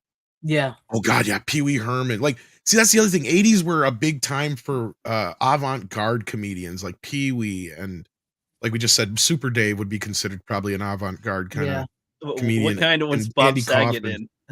Oh, he was just in. That was filthy, man. He was People just, don't filthy. you realize- think Well- I'm Mr. Tanner? I'm not. Well, this is what happened. See, he used to just be like kind of a regular stand-up, and then when he started doing the America's Funniest Home Videos and Full House. Full He's House, like, he's the dad guy. Wow, yeah. he noticed that, because his stand-up wasn't always like clean. It was sometimes blue, but he never went too dark. But he started to notice the reaction he would get because of being Danny Tanner. Yeah. And so he started going really fucking blue. Yeah. Like extremely blue. Yes. Like, I mean, one of his jokes I remember was like my daughter, I put my daughter to bed the other night after I read her story, and she put her hand on my face so gently and sweetly and said, "Dad, I wish I could marry you." And I said, "Oh, that's so sweet, honey. Me too. And now I'm wanted in 50 states." Something like that. Something with the neighbors. That's a Bob Saget joke. Yeah. Yeah. Mr. Tanner joke. Exactly. So that's the kind of shit he was doing. Like, and so people just like, That's the only reason why I think he's funny is because of his other personas that he is, and then he And does those. That's otherwise I don't think it'd be that funny. They But said it's- he used to get in trouble on the set of Full House with some of the cuss words and stuff he would say around the kids. So, Well, that's because he just got sick and tired of it. He got so yeah, eventually you just when you have to be pigeonholed fake into for this. so long, especially Yeah. this opposite kind of fake. Well, that's why I loved his character on Entourage and shit. Like when Yeah. he plays like coked up, fucked up, crazy neighbor. We should do like a stand-up comedy physical media show one of these days. You just give us an assignment, or give me an assignment to watch. some. Sadly, you And, know, I can bring Rook, some. I can try to check. a lot of them are still stuck on VHS. there are a lot. That's What? the sad part. Yep. Mhm. The only way you can see a lot of these nowadays are on digital, and I couldn't even tell you if some of them are edited or not because I have nothing to reference them off of. Like, I used to have a home video stand-up collection, like you wouldn't freaking believe. But I on was gonna say, DVD, when did they all have, I've like, got when did is they have a DVD collection. Like, here's 20 of the stand-up things Nope. of all time, or something. all I have Carlin on has that, DVD. right? George Carlin is one of the only ones, and I have that one. That's that has all of his specials on it and some of his TV appearances. I have a couple. I think I have one or two Chris Rock ones. I have Dave Chappelle Killing Him Softly. I have Daddy Murphy's. obviously the Eddie Murphy ones. Yes. I think I have one of Ron White's. Now he has some, and some of the other newer guys do, like especially the Blue Collar Comedy Tour guys. A Yeah, lot of those yeah. got Mhm. released. And the Kings of Comedy. But I don't even know. Yeah, and the Kings of Comedy. But I don't even know if the original "You Might Be a Redneck" ever got released because I don't have that on DVD, and I used to have that on VHS. I mean, I feel Because like that they was sell the well. biggest selling one on video for the longest time. And as far as concerts go, Jeff Foxworthy had the lead in ticket sales up until what's his face with the puppets. Yeah, Jeff Dunham. Jeff Dunham. Jeff Dunham. He's got a lot of his out. His are a lot of his. Yeah, I had a couple of his when my brother took them, and I didn't. Is really it because care of like I'm not the that big of a hyper Jeff modern Dunham fan. popularity or something? Because like what else? Usually that or stuff's coming out, but I have like one Robin Williams one, but that was one of his newer ones at the time. Again, like a lot of the classic ones, Gallagher's has never been carried over to DVD. It sounds like you could seriously have here's 50. I don't even know if Richard Pryor's have all been carried over to I mean, DVD. I know There they're is not on a Blu-ray. lot of like right? HBO Comedy Central comedy specials stuck on VHS.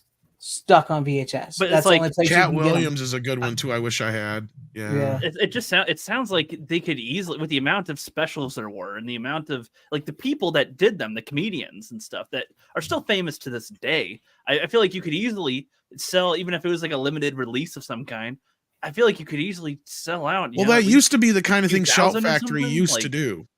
Like if we're To gonna be have one of honest those with you. special releases, I feel like like here's 100, of the best specials of the last 50 years or something. Like something to get some of these on DVD. You would think. or on Well, disc. and like I just said, like Shout Factory used to be the company who would do stuff like that. Like that's who made the Yep.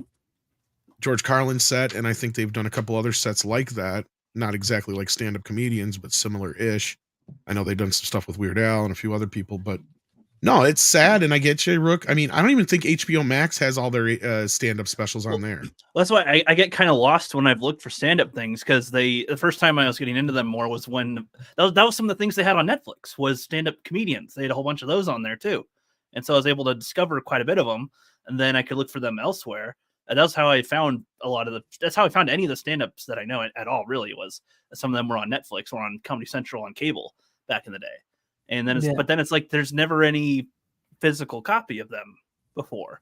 And I was like, I thought they'd have collections. Even back then, I was like, how come there's not like a big collection? And then I can discover some ones that I didn't see yet. I was assuming that they'd have like I recognize that one and that one. And then there's like a whole bunch more because they're only usually like an hour and a half of a thing. I would say some of the things is a lot of these specials were shot on tape, and some of the jokes that were told in those specials, That's especially probably back the in bigger the 70s thing. and 80s, yeah, they don't really want to reproduce those on DVD and Blu-ray because it might offend somebody. They would go to a niche market anyway. Who that would be offended would buy it. Well, It doesn't and I even know wonder that. if another big problem with these is the rights issues, because unless you're That's somebody true. like, because some of these guys would bounce around and do an HBO special, do a Showtime special, do a movie, or something like that, or a straight to video special. So they would be all over the place rights wise. Maybe that's one thing, because only a few guys like George Carlin is one of the few who all of his specials were HBO. Right, they were all HBO, nobody else. Like Bobcat Goldthwait, I think all of his were Showtime. Now he's somebody I can't believe they haven't brought out a box set of, and he was. But Okay, again, I think I like see what what you mean Greg now. is saying Okay. is like a lot of these guys are very controversial now. Yeah, Right. even Tim Allen. Oh yeah, I that's seen another one. I one, seen yeah. I seen one of his on Amazon, and I was like, "Oh, is there more of him?" But I didn't get any results, so I'm like, I don't know if there is. Like, Yeah, he did I a don't lot know. of specials too. But yeah, a lot of them are very controversial now. Some of the ones that are still famous don't want it to be seen anymore. There's rights and but it's like they licensing can make issues. it's money on the table. What the fuck? You should In know by that some money don't mean for Yes, these. but in some stuff, cases yeah. it might not be. Because again, you also got to realize, like, through the names that we just mentioned, like, how many of those names did you guys actually really recognize? Like, See, that's the other thing.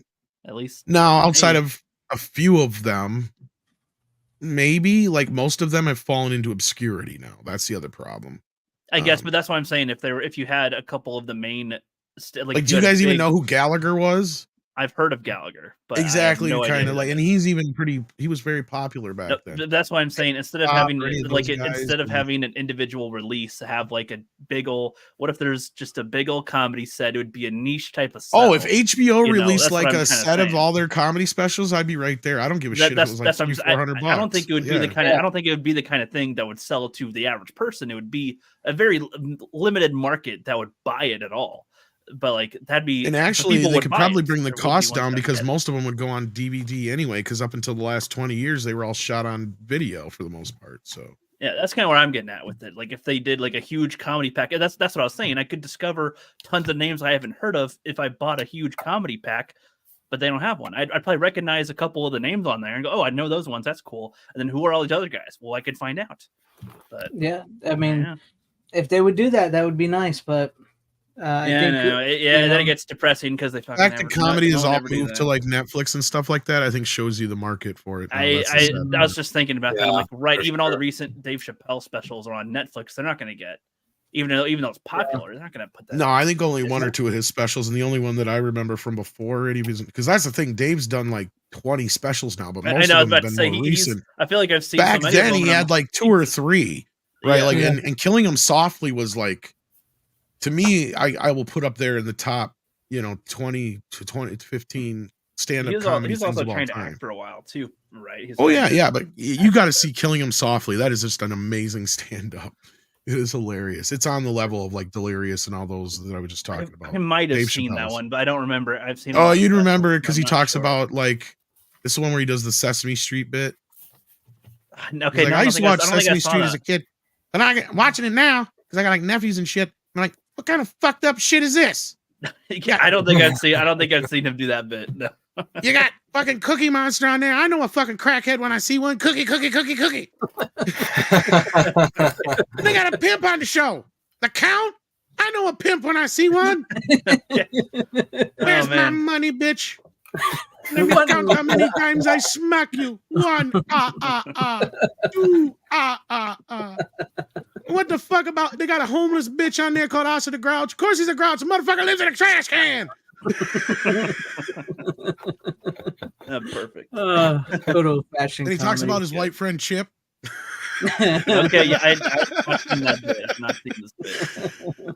I was sitting in the car with Chip one night, and he's looking over at me. He looks over at the guy at the red light, and he goes, "Dave, I'm gonna race him." And I was thinking, I don't know, you've been drinking, you shouldn't do that, but I was high at the time, so I couldn't say shit. And then takes off. The other guy, I don't even think he knew he was racing. To be honest, now I want to watch How High. So we get pulled over, and I'm like, ah, shit. And Chip's like, just chill, watch. And the cop pulls up and goes, you know, you were speeding. And Chip goes, and I'm not making this shit up. He goes, I'm sorry, officer. I did not know I couldn't do that. And the officer goes, well, now you know. Get on out of here. And that's it. That's the story. Now, to some of you, that's amazing. That's not nothing. But to most of the black people in here, that's fucking amazing. Because we would never think to say that. Because you all know each and every one of you is a fucking law professor. See, who the hell would discover this just on random, like in the archives? Like, come on. I'm like, I didn't know I couldn't do that. And Chip's like, yeah, good too, because I did know I couldn't do that. Couldn't fucking believe it. Other time I was hanging out with Chip. We was walking down the street, high as shit. couldn't find where we were going. So Chip goes up to the cop, and I said, "No, Chip, no!" But it was too late. Black people know you don't talk to the cops when you hide. That's a waste of weed. But not Chip. Nope. He goes, "Excuse me, officer. Excuse me. I'm a little high. I just need to know how to get to 3rd Street." And the cop goes, "Calm down, buddy. You're on 3rd Street. Get out of here." That was it. That's fucking amazing. I couldn't believe it. Like I said, every black man knows the law. You can't fuck up in the hood, do something. Somebody will pop up and say, "Hey, don't do that. That's 5 to 10. Oh, good old time. That's white privilege joke for you. Yeah, Of course, yeah. But it's told in a funny way. Did know I couldn't do that. That's one of the greatest stand-ups ever. Fucking Killing Him Softly. It's a great one. But Eddie Murphy Raw is good and Delirious is good. Yes. It'll take half your shit. Yeah. Just like Sadie's going to take half my shit if I don't let her out here, as you can hear. Okay. Like, it's time to go outside. I'll go to me now. Jeez, I feel like we talked about this more than my first 2 picks. Almost. Yeah. It was We're only an hour and a half in. We haven't even got to Jesus Christ. I also got 2 picks in there, though. Yeah, you did. I'm on my first pick here. We did 2. We kind of did 2 and 2 with that. So this is a shout pick. But I have The Man in the Iron Mask on 4K from Shout Select. I've always liked this movie. This is a fun movie.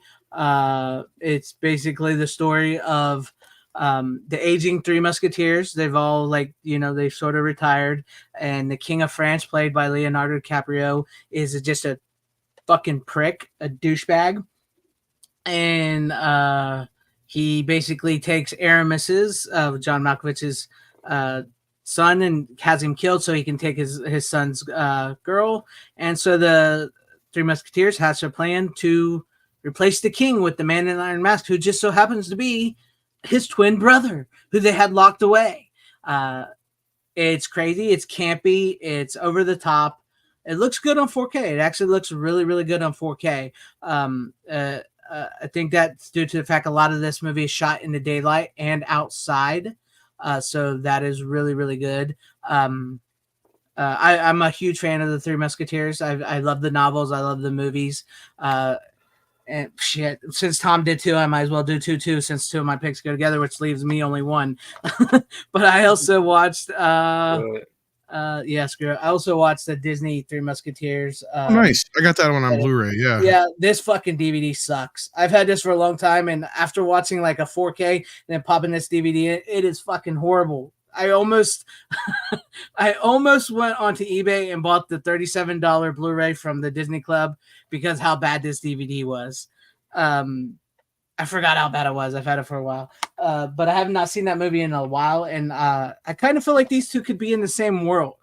It almost feels like these 2 could exist. I mean, of course, there's a lot of different different beats, but if you really look at let me see here. If you really look at the cast of each of the 3 Musketeers, other than Chris O'Donnell, they all sort of match. Like Porthos here with the Gerard Depardieu and where's he at? Right here. They look like they could be. If you guys can see how I know my camera. Did they do it all for love in the Iron Mask? yeah, do it all.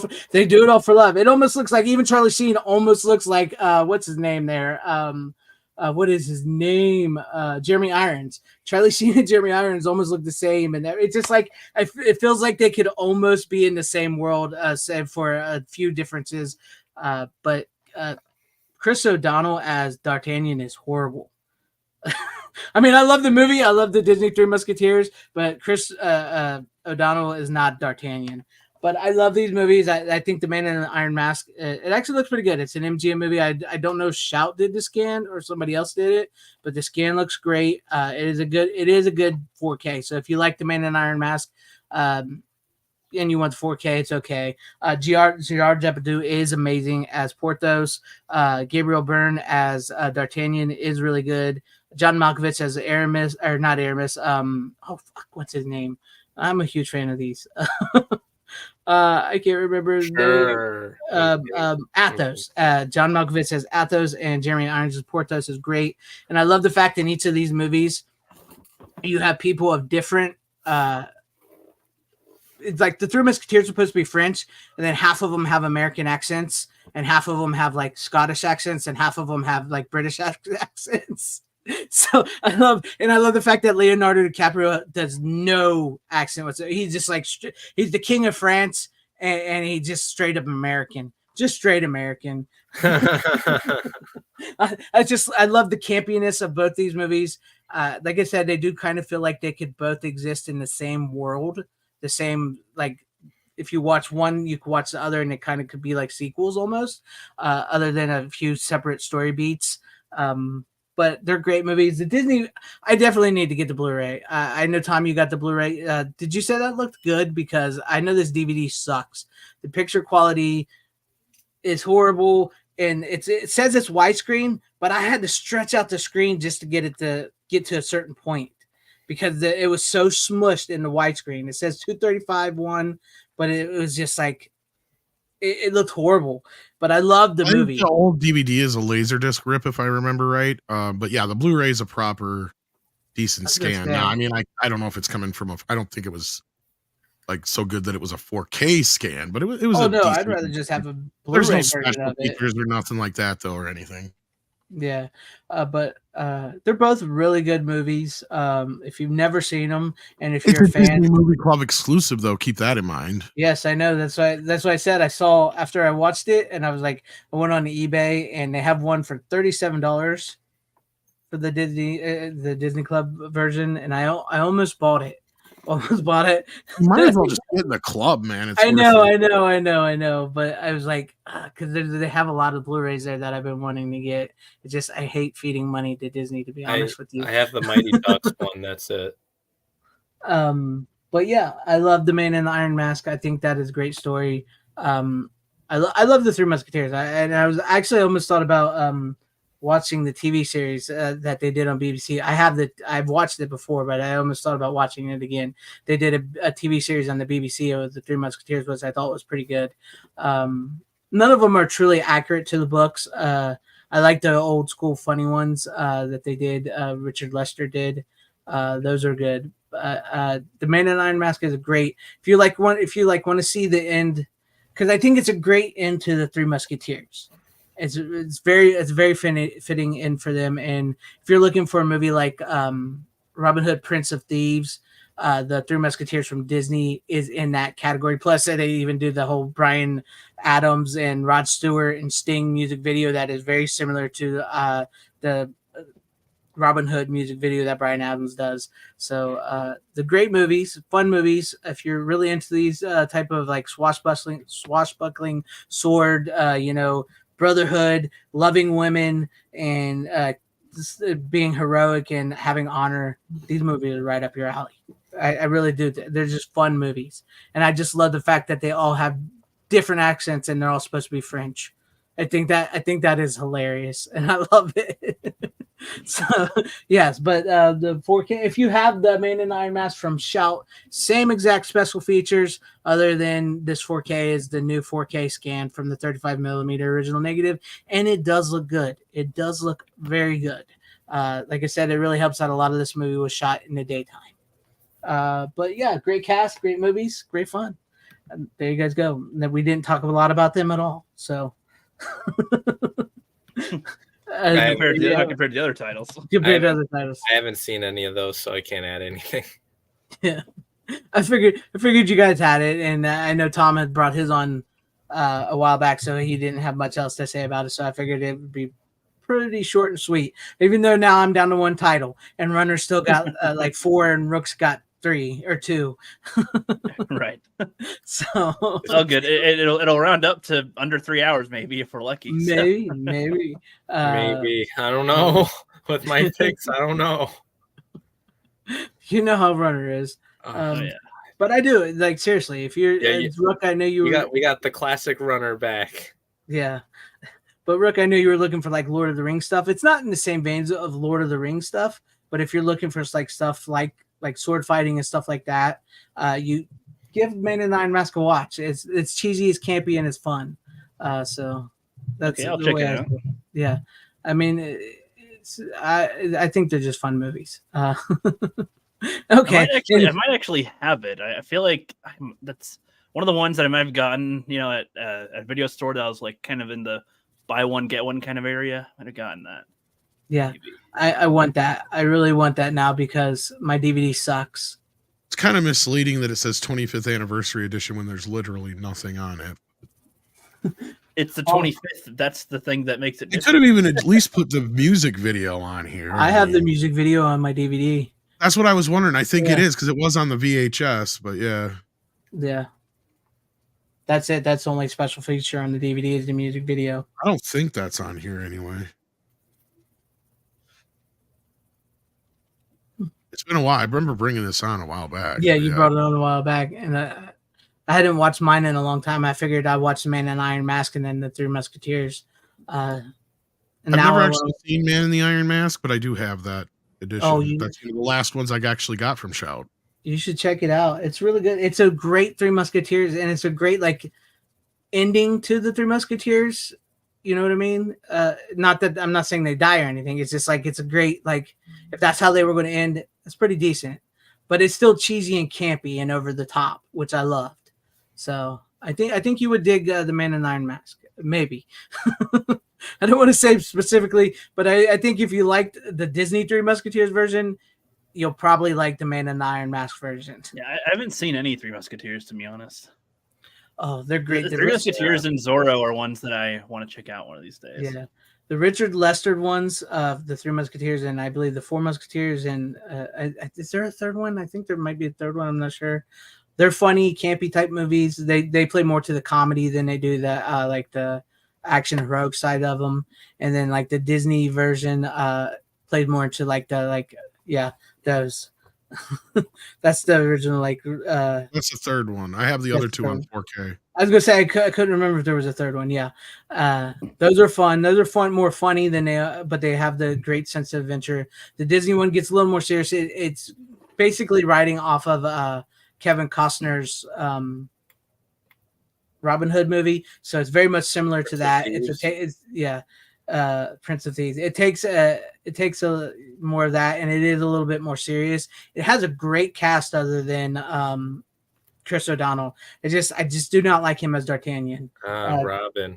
Yeah, Robin. But it's got Kiefer Sutherland, Charlie Sheen. What's his name? Oliver Platt. Tim Curry plays the bad guy. Rebecca De Mornay from The Hand That Rocks the Cradle is Milady Winters. It's got a hell of a cast. It takes itself. It's like you watch it and you think, where's these movies at nowadays, Disney? Where are these movies at? Of course, we know where they're at. Why we don't get them, but yeah. Anyways, I went on too long because I was trying to make mine short. So let's go. let's go to you, Rook. What do you got? Right. Well, this will be a sneak preview for a future one because I didn't watch it yet, but I do have these. Jeff Hicks and Tom here have been recommending Beverly Hills Cop for a long time now, so I will eventually get to this. I got the 3-pack. That's good. A future watch, not this one because I didn't watch them yet, but that's on the list there. I've been on a certain kick lately. So, I watched The Mighty Ducks, of course, and then I'm like, okay, I'm kind of in the mood to check out some other movies of, an era-ish of some old Disney ones. And after watching Lord of the Rings, I wanted to see one of its, little competitors again. It's been a while since I've seen these. I did not watch the third one. Didn't have time to. Don't really care. I don't remember much about it being great anyway. On rewatch with Narnia, I feel like, man, they've got like an okay concept for a world, but they don't explore enough in it. Really, it's just kind of like, there's some talking animals, and it's like a weird, there's an obvious Christian sort of religious allegories going on with R&B it. worked on, I think, one of those. Who? Robert Meyer Burnett. Oh, yeah. That's cool.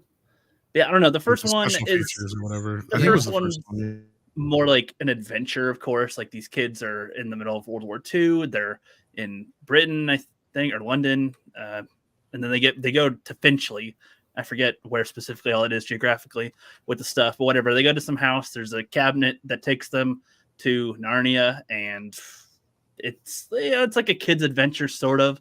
And the first one, honestly, I don't think it's that great at all. Second one, though, surprised me with it. Like the concept, they lived like 25 years in the world and then went back into their kids' bodies essentially. And then a year later, they go back in this one, and they've got like the knowledge of 25-year-olds, but they're still kids essentially.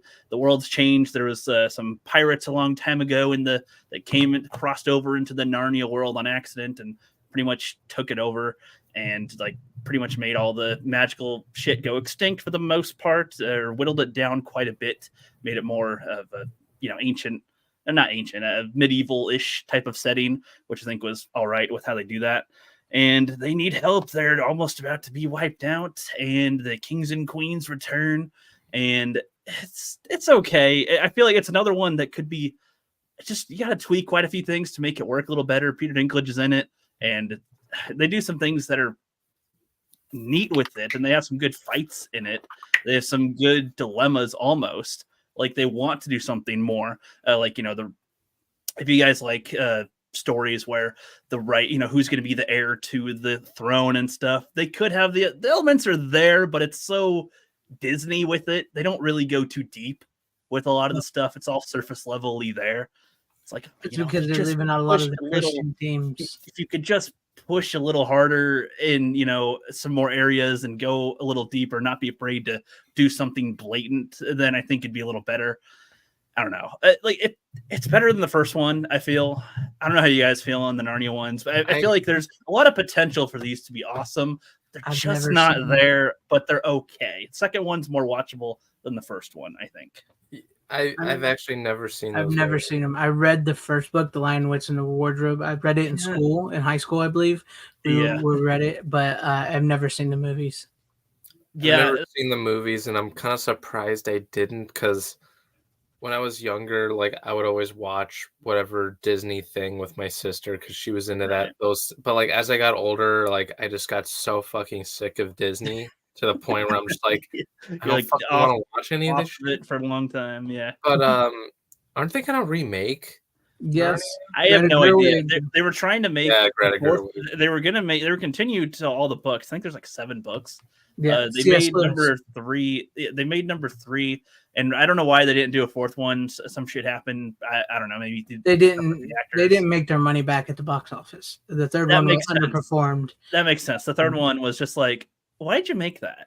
But the first one is like okay, but it's not much. Kids can enjoy it a little. Second one is an improvement. There's more to it, but it's still not great. And then third one's like, you could have just stopped. They didn't really. Honestly, they didn't really stick to a lot of the book. A lot of the book fans didn't like them, and they're not going to get much good news with Greta Gerwig remaking them for Netflix. So, Netflix. Yeah, for Netflix. Yeah. And this is like a partnership with Disney and everything, or is no? I do not believe Disney owns the rights. Actually, I think the third one was not even made by Disney. Oh, you're right. They lost the rights to it. That was like Fox or some shit. Yeah. Okay. But no, she's not a good. I don't think she's a good fit for that. So, for example, with the movies, like they have some things that go pretty strong. Like as they're going toward the end, they're the underdog versus a bigger army, and then in each movie, though, they have Deus Ex Aslan comes in with all these reinforcements and just destroy the enemy, and it's like, oh, I mean. I can tell they're trying to emulate things kind of like how Tolkien did, like having trees get involved and help in some way, but they did it in a way that made sense and had character and build up and things and Lord of the Rings. And this, he's like, let me wake up our friends. Arrgh! And they wake up and then trees just start killing soldiers with their roots. And it's kind of like, what? If I remember, C.S. Lewis and J.R. Tolkien were friends. So, well, yeah, that's why I mentioned Tolkien, because there's obvious comparisons and references here and there in Narnia. There's a point in the first one where they think that the witch is after them, and then they hide under this little crevice thing. That's kind of like when the hobbits are hiding from one of the riders. Oh, yeah, but it's Santa Claus. But it's a version of Santa Claus that isn't the one. It's a, I forget how you say it. He's not jolly red and whatever. He just looks like. Well, the lion is Jesus, right? Well, that's why I said there's heavy Christian stuff in here. I mean, I that's what I'm saying. They could have done. I don't know if that works for a whole premise that they're trying to do. I don't know. It just for a movie, for the structure of a movie, it's like he just kind of appears when he feels like it, and then he just kind of comes in with a big army. I don't know. It's just like, they have to leave. There's weird rules to who can be there at what time. I don't know. It's the kind of thing that maybe if they had more runtime, they could have fleshed things out better in the world and made it work. But I don't know. Like I said, it's fine, but I haven't seen them. I know a lot. From what I remember, I do remember people actually liking the first one and they liked the second one, but by the time it got to the third one, it underperformed. And I know a lot of the book fans didn't like them too much because they didn't feel like they were adhered a lot to the books, from what I remember. I think because I do remember reading the first book in school. So yeah, so I think I read the first 4 books in school, and then I saw the movie. They showed us the first movie in one of our classes at one point, and then at some point later, I saw the second one. And the first 2 movies, they at least have like a reason for being there. In the third one, they're just kind of randomly sucked into the world and go on a random adventure for no reason. And they're like just going to the end of the world for some reason. And it's like, but in the first 2, I think the first one, they're there because of their current war situation in the real world. And so they're at this place and they're just kids playing a game, and one of them accidentally goes in there, and then they go in there, and they end up being heroes, whatever. They're sons of Adam, and then they beat the witch and shit, and they win. Okay, and they stay in there. And the second one, the Prince Caspian dude calls for help, so they get sucked there. The third one, they're just hanging out, and then they get teleported there, and they're like, "Why are you here? I don't know. Want to go with us on our trip to the end of the world? Okay." And then that's the whole premise, and there's nothing really to cling to in the third one. It's just, all right, here we are. Yeah, there you go. There's no, it was like, why are you making the movie? There's no point here. The second one had more of a conclusion, I think, to a story for the most part. What they needed was somebody like a Peter Jackson who would come in and actually do it. Like I feel like that would have helped, because there's elements, especially in the second one, that I think really are like, oof, you've almost got like some good shit here, but it's kind of like, okay, you almost had me here, but like there's a point where Caspian's got a sword to his uncle's throat, and he's like, did you kill my father? And then the wife is there, his aunt is like got her bow on him, like, what's going on, all this stuff. There's like the type of drama with heirs and stuff that could be going on here, but then it just feels undercut and light. They hold back. I don't know. It just, if it was Game of Thrones or Lord of the Rings, I feel like we'd be more invested. But in this, it's just like they're trying to do the thing, but okay, whatever, So, well, yeah, it was Disney, but who knows? I think you're going to have a new appreciation for these movies once the next Netflix version comes out. Yeah, well, yeah. Again, I don't think these 2 are bad. They're just not very good either. So they're like a good. You can settle with it if you had no choice. You're like, okay, I can have this, and okay, sure, put it on. It's on, but you're not going to be like engaged as much. I feel it's that kind of movie. Anyway, that's my opinion. That's cool. Runner, since you got the most, let's go ahead and see what you got before we get to the rest of us. What do you got first now? Fuck, I'll just get this over with. I'm just gonna show these 2 films out in the same time, so I would have 2 more left after this. They're both directed by the same guy, and some people have already brought up JFK in the chat, and I also got Natural Born Killers. Nice. Both are directed by Oliver Stone. Both are Shout Factory. They're both Shout Factory. Rubbing it in Tom's face tonight.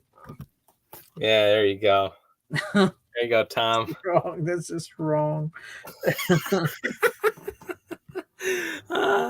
So he's seething right now. He can't even say nothing. He's like, I'm gonna kill you. He's just cussing so hard in the back he can't say it because he knows he's in trouble. But no, I watched I saw the theatrical cut of Natural Born Killers, didn't really like it. The director's cut is better.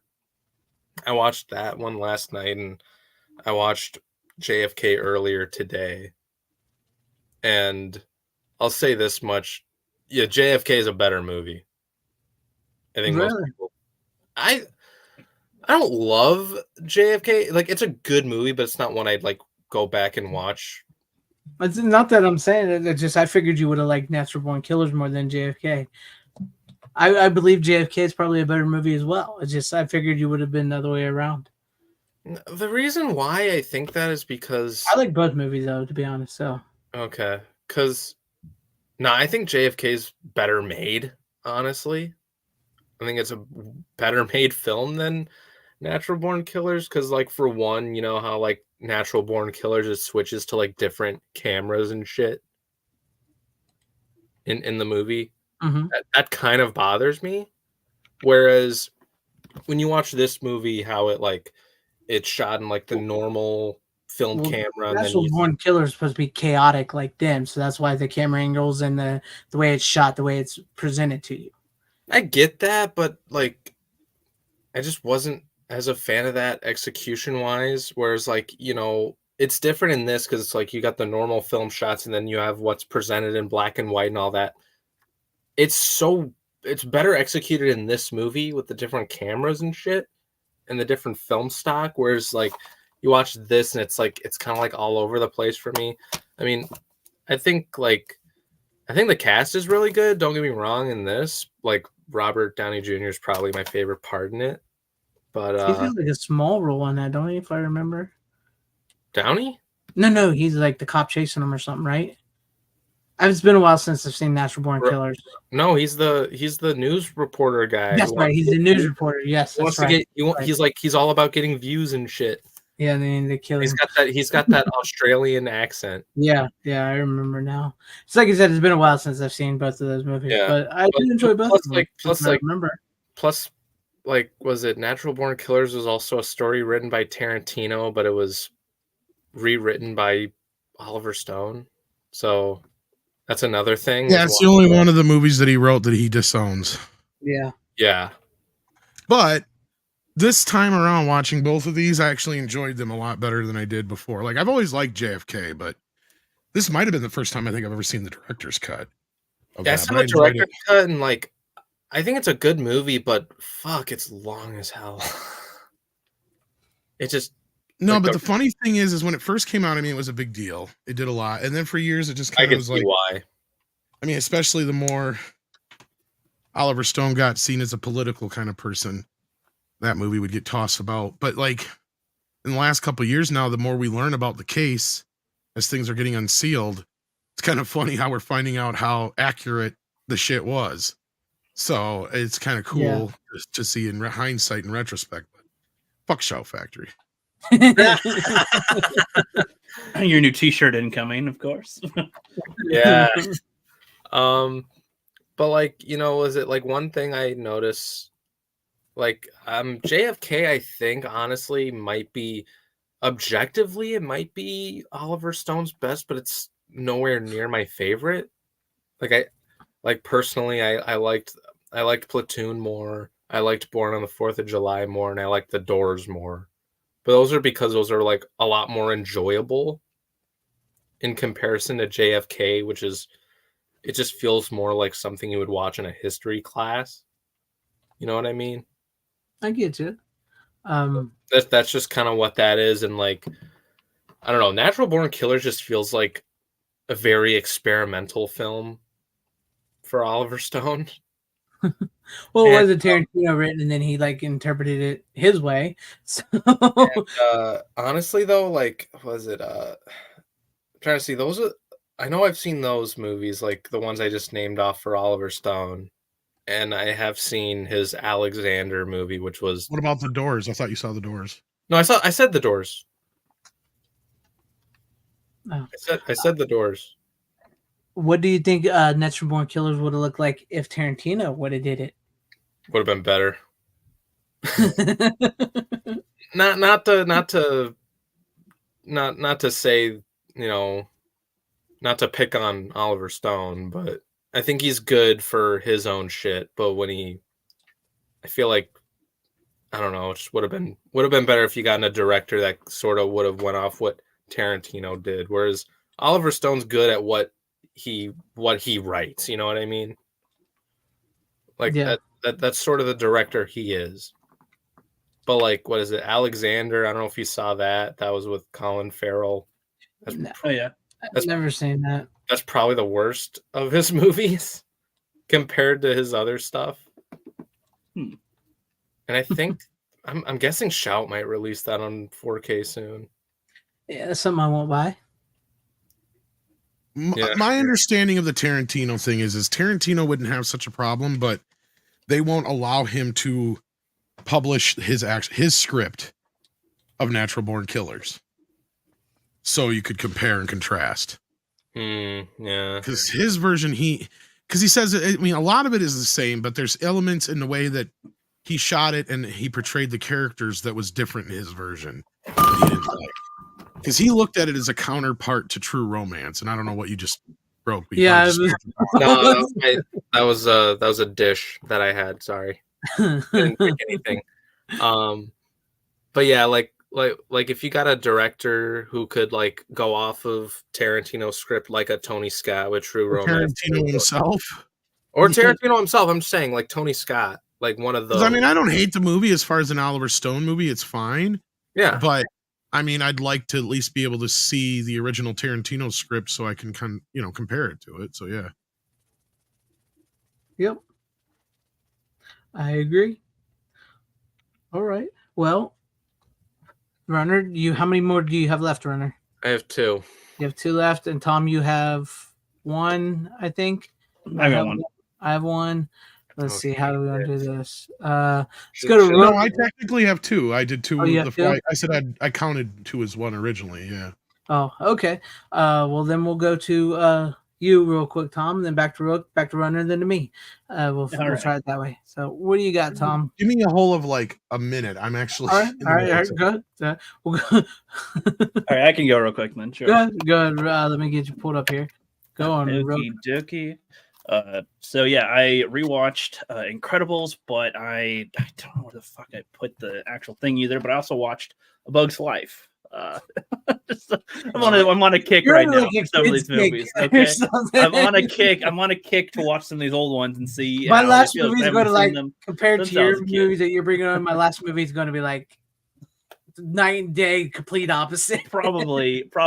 Well, so no, watching Rebel Moon made me want to watch Bug's Life again because I'm like, oh, that seems to be similar plot. I remember seeing that. Let me see that. No, but you know that what is it? A Bug's Life is the same type of plot template of Seven Samurai, right? That's where but I know, but when Magnificent Seven, the most recent thing, it just made me think of, like, oh, I know, but like, no, but I've seen so many people, including you, Rook, compare Rebel Moon to A Bug's Life, and I laugh. But people also reference Seventh Samurai all the time too with it in comparing this. So like, there's a lot of movies they list when comparing Rebel Moon. But that's what Snyder pitched when he did Rebel Moon, was like, it's like his version. It's Rebel Moon meets Star Wars in space. Just really bad. Just really Star Wars bad. is already in space, you moron. Yeah. Pretty much. I remember hearing that, and I'm just like, fuck. Like, I don't know. Snyder said a lot of stupid shit where it's like, even as someone that's a fan, it's really hard to defend him. Oh yeah, that's what happens sometimes. But let's get to Bug's Life. Bug's Life is good. It holds up. It's funny. Even as an adult, it's humor. That's fine. Some stuff that I didn't see, that I didn't catch as much when I was a kid. I think, funny story, I don't remember how old I was when I saw it, but it was in theaters. And I was, for some reason, like when the grasshoppers were stomping into the anthill, I was just like, I don't know if I want to see that. And then my sister and her friends were watching Jack Frost, and I did want to see that. And so I just like swapped over to that theater to watch Jack Frost or whatever. The Michael Keaton one. Oh. I know you're thinking of the horror film one or whatever. With the one where he has like a carrot down here with the lady Elizabeth and whatnot. But no, it's a fine rewatch. It's only an hour and a half. Simple plot, simple story. The ants come together at the end. They make a big old fake bird, a little flea in the circus, and they try to get warriors to fight, but they're circus bugs, all that. It's still holds up.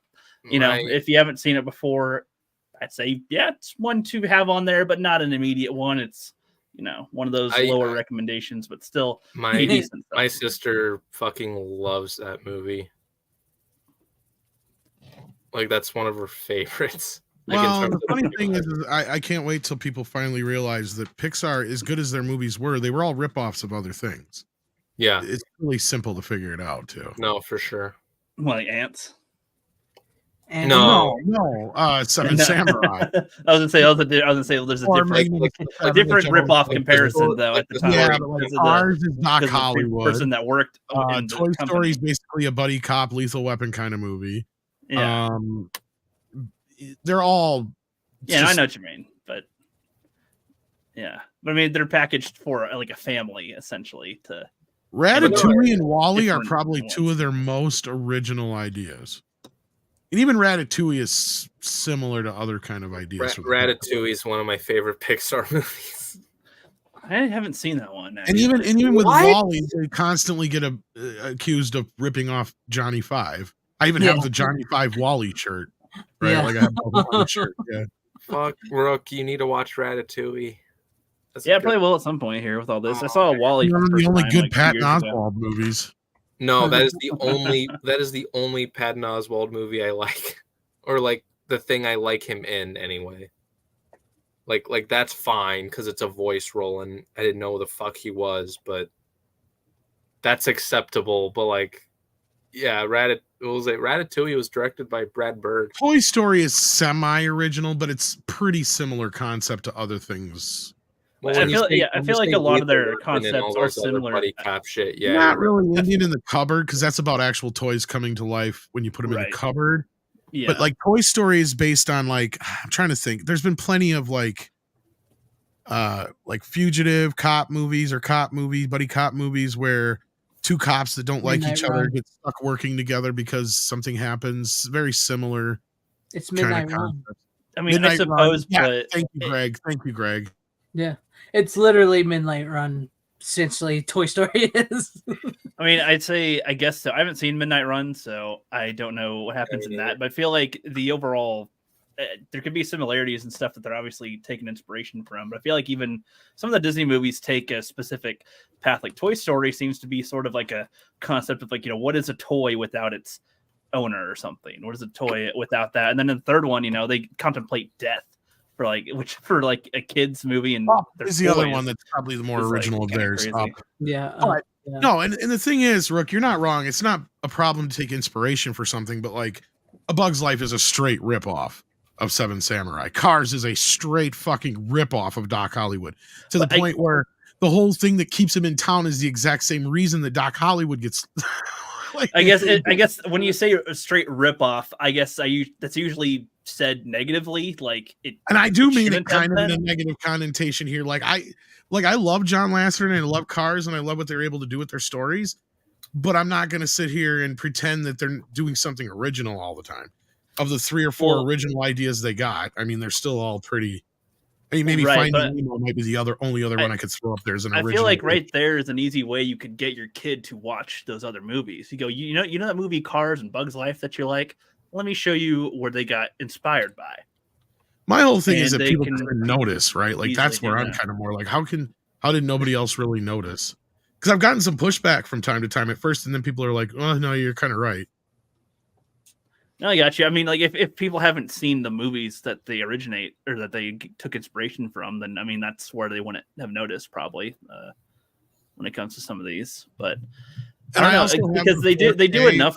I feel like they do enough with it. Like they make like in A Bug's Life, they make it a bug world. I feel like that takes some imagination to take with it compared to how a lot of movies nowadays try to do reimaginings or inspiration, and they're so blatant or they barely put any effort into anything. They try to make it, you can recognize the elements that are similar to what they're ripping from, but they make it unique enough to its own world that it's a different experience entirely to watch it. Listen to you. Well, because it's like, so I'm sorry. So like when you watch like Seven Samurai, No, what I'm about picking on you, Brooke. It's okay. I get Oh it. no, I know. I like our back and forths with this, and I think it's like good conversation. And if other people thought the same But thing, in no, on the chat, like, technical side of things, I got to say, because this is something I've talked about with animation and 4K. This is one of the few 4K animated titles I picked up because Best Buy had it on the Steelbook on sale for Bugs Life. the Blu-ray is damn near indistinguishable from the 4K. I cannot really recommend CGI animated films are any better in 4K. I can say that much. It looks exactly the same to me. Like it looked like no difference whatsoever. But I mean, Pixar always had great Blu-rays and DVDs because they do straight file transfers to the final product. So in that case, just my personal point of view, I don't see anybody needing to upgrade their Pixar type films to 4K anytime soon. Yeah.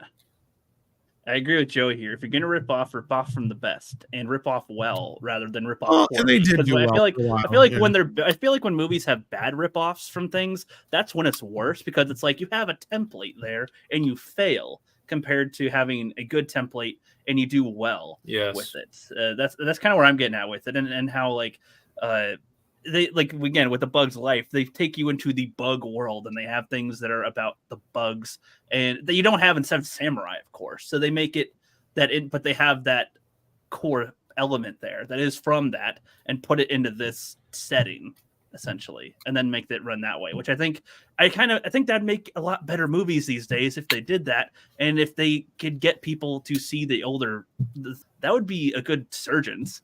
If they could, but I don't know. Again, you're right. I don't know how many people actually look at what things were inspired from. I still need to see Taxi Driver, which after I saw the Joker, everybody was like, it's like King of Comedy and Taxi Driver or something. I was like, yeah, okay, that's what my friend told me when we saw Joker, but like months after, my friend's like, watch Taxi Driver. It's like Joker's like the same thing as that. And King of Comedy. And King of Comedy, but I watched King of Comedy like years later, but I watched Taxi. That's how I was introduced to Taxi Driver. Yeah. And I watched King of Comedy like a few months ago, believe it or not. Which is also a good movie. I believe it. Yep, but that was my pick. All right, cool. Tom, if you're ready, we'll go to you. If you're ready. Yeah, I'm ready. I was just dealing with something in the background here. Sorry about that before. That's no problem. There's going to be some more about this in the future on my channel, but I'm getting geared up for it. So I decided to give one of the greatest films of all time a spin. Debbie Does Dallas. Next to Debbie Does Dallas, King Kong. Not King Dong. King Kong. King Dong. And I do have the Steelbook DVD set of this, and I could not find it. I was going to show that off too. So maybe if I ever find that, I'll bring that on here again. I know it's in a box somewhere here. But yeah, this is the media book version of King Kong on Blu-ray, as you see here. And this, I even have the original. I'm guessing that's a Warner Brothers thing because they do a lot of that shit, right? It is a Warner Brothers title, yes. Okay. But this is a classic. Yeah. Obviously, as far as the film looks, it's my understanding. I think some of it is from the negative, but they don't have the negative for everything. Yeah. So good portions of this are actually from a UK fine grain print, is my understanding. They talk a little bit about it in the making of it, which is another reason to get this as a highlight. They have like 8 hours of special features on this bitch. And Peter Jackson himself was involved in the special features along with a few other people. And they actually recreate the Lost Spider pit sequence, and you have it in here on HD. And there's this great, like 2+, I think 2.5 or almost 3 hour documentary about the making of a film. Another hour-long documentary just about Marion C. Cooper and Ernest P. Schoedsack and their adventures. Because for those who don't know, the two main characters in this film, besides Anne, actually all three main characters are kind of based loosely on the people who made the movie. Right? So Carl Denham is Marion C. Cooper. The Navy guy Jack plays is basically Ernest, and the lady is basically the wife of I think it was Marion, or I can't remember which one. Anyway, Rose something or other. I'm sorry, I'm forgetting the names right now, but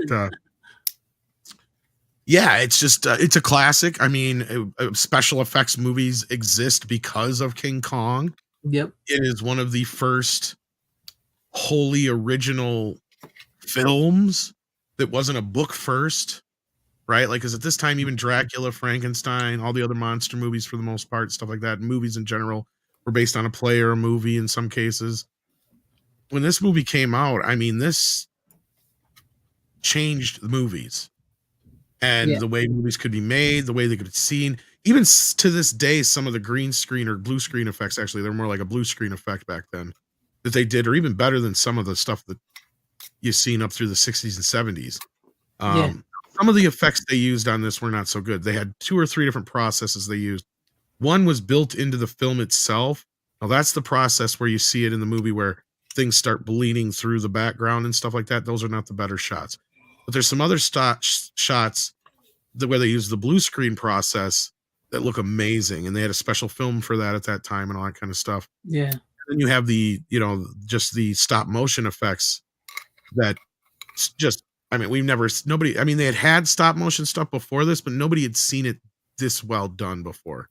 Yeah. So like, innovative. Historically, yeah, like it's one of those movies that, I mean, to this day is one of my favorites. I didn't get to see the original until I was almost a teenager, but it still quickly became one of my favorites, and it's a movie I revisit quite often to this day, and I plan on doing some things with it here in the near future. Ooh, nice. I look forward to that because I do like King Kong, and it's been so long since I've seen it. I actually found a tape of that with a it was like this weird box set I had never seen before, like VHS box set I had never seen before that comes with Citizen Kane, King Kong, and something else. And it had these gold TM Classics box set or something like that. No, I don't know. Let me grab it real quick, but I'd have to mute. Give me a second. Yeah, no, that's fine. Yeah, because these movies were kind of out of the public eye for a long time. King Kong had not really been publicly available ever until the 1990s. It had been on television a couple times, and that's it. Re-released in theaters, I think in the 1950s and maybe in the 60s again, but I don't know about that. So like that's kind of the thing. Like to me, growing up, the first one I saw was the 76 Kong movie. So that was the King Kong I grew up with, and the one from King Kong versus Godzilla, of course, and Godzilla or King Kong Escapes. It wasn't until I was like 10 or 11 whenever Turner Classic Movies got the rights to King Kong and they showed it for the first time on TNT. When Turner bought the rights, that's the first time I ever saw it. I think that's the first time I ever saw it because I grew up with the 76 one as well. But and that's the version that Criterion put on Laserdisc. It's from Vid America. It's got Citizen King Kong and Gunga Din. Oh, that must be a Turner deal, I bet, before he was part of Warner Brothers. You know that? I bet you that's what it is. There you go. And they're on Scotch videotape, too. I know, it's Scotch. I know. I found this at a thrift store for like $1, and I was like, hell yeah, I'm going to buy that because I'd never seen Turner's name is on there somewhere, I bet. Warner bought him out, that's why. I'd never seen that ever. I've never seen something like this ever before. So it was like... I had to pick it up. Like that. Because Warner didn't buy out Turner until like 1994, I think it was. Look at that, like the yellow. Oh, that's awesome! Actually, I like that. I'd never seen any set like this ever again. So I was like, I something just like I figured I had to get that set. So it's pretty cool, actually. So yeah, I like that. Yeah. But yeah, of course, the film was edited back in the 50s, so the scenes that got edited out of the movie that they have reinstated since Turner bought it have been from various prints that they've found because they've never been able to find the original elements. And of course, it's the same problem with the sound because the sound's all on one track. But that's another thing. At the time this movie came out, it was a huge leap for sound films because of the mixing of the music, the sound effects, the dialogue, all that together was not something that was easily done back then because they didn't have multi-track stuff like they did a couple of years later. So they had to do it all like live, perform it like they had the recordings, and they almost had to like orchestrate it live all together at the same time. Everything, you know, like with multiple players and like sync it to the picture. It had to be like an orchestra of people doing this, right? Like, so it's just insane to think about how this movie, like, it had to be almost impossible to put this movie together back then, but they fucking managed it somehow, just through their sheer audacity. Yeah, they showed you what film could do, the story you could tell. Oh, they pushed it to the limit, right? Like and that's what I like Limit. to say with those scenes, especially because it's most famously in the shot when King Kong busts open the door. You can see King Kong bleeding through the door because of the special effect. But it's like they pushed. I like to say they pushed film to the limit so hard that they couldn't even contain it. Right. The story itself, like it was just. It's like Kong just was bursting through trying to get through the film itself, and he did into our lives, into our like. This is why I say, even though people love Godzilla, Kong is still king. You Heck may yeah. not like that, but he still is the box office wise is king, especially in America. Even look at the more recent films, Kong Skull Island and Godzilla versus Kong are the two highest grossing of that. The monster. And I'm gonna be honest that Kong Skull Island is better than both the first two Godzilla movies. agree. Way better movie. Even with Brie Larson. Exactly. Even with Brie Larson, she's actually kind of likable. She smiles in that one. She Yeah. smiles. I was like, oh shit, that's actually. Are you talking about pleasant. Kong Skull Island? Yeah. Yeah. Actually pleasant. agree. In that one. And then it's amazing that King Kong. I mean, that shows you the testament of that film. Is that film is still regarded today as something that people will watch over and over to this day, even newer people. So One of these days, they'll check out the OG Kong. Oh, you've never seen it, Rook? I've only seen like Like where he's Film reaching School in. I've 101, only seen man. clips where he's reached into to grab the girl. They've Dude, Dude, never. no, this is like Film School 101, man. You've gotta see this movie, man. I know, This is a especially the must. stop motion aspect still- too with it. I still need to watch it too. These young kids. It's like it's like a billion movies, man. I'm getting there. Fucking kids, you've had access to this your whole lives. I had a world where I couldn't watch this. Yeah. True, it's true. For years, I dreamed of it because I seriously did dream of seeing this movie someday because it was in all the monster books, and I knew King Kong, but there was another version, right? Like, and I'd see images in like books and stuff.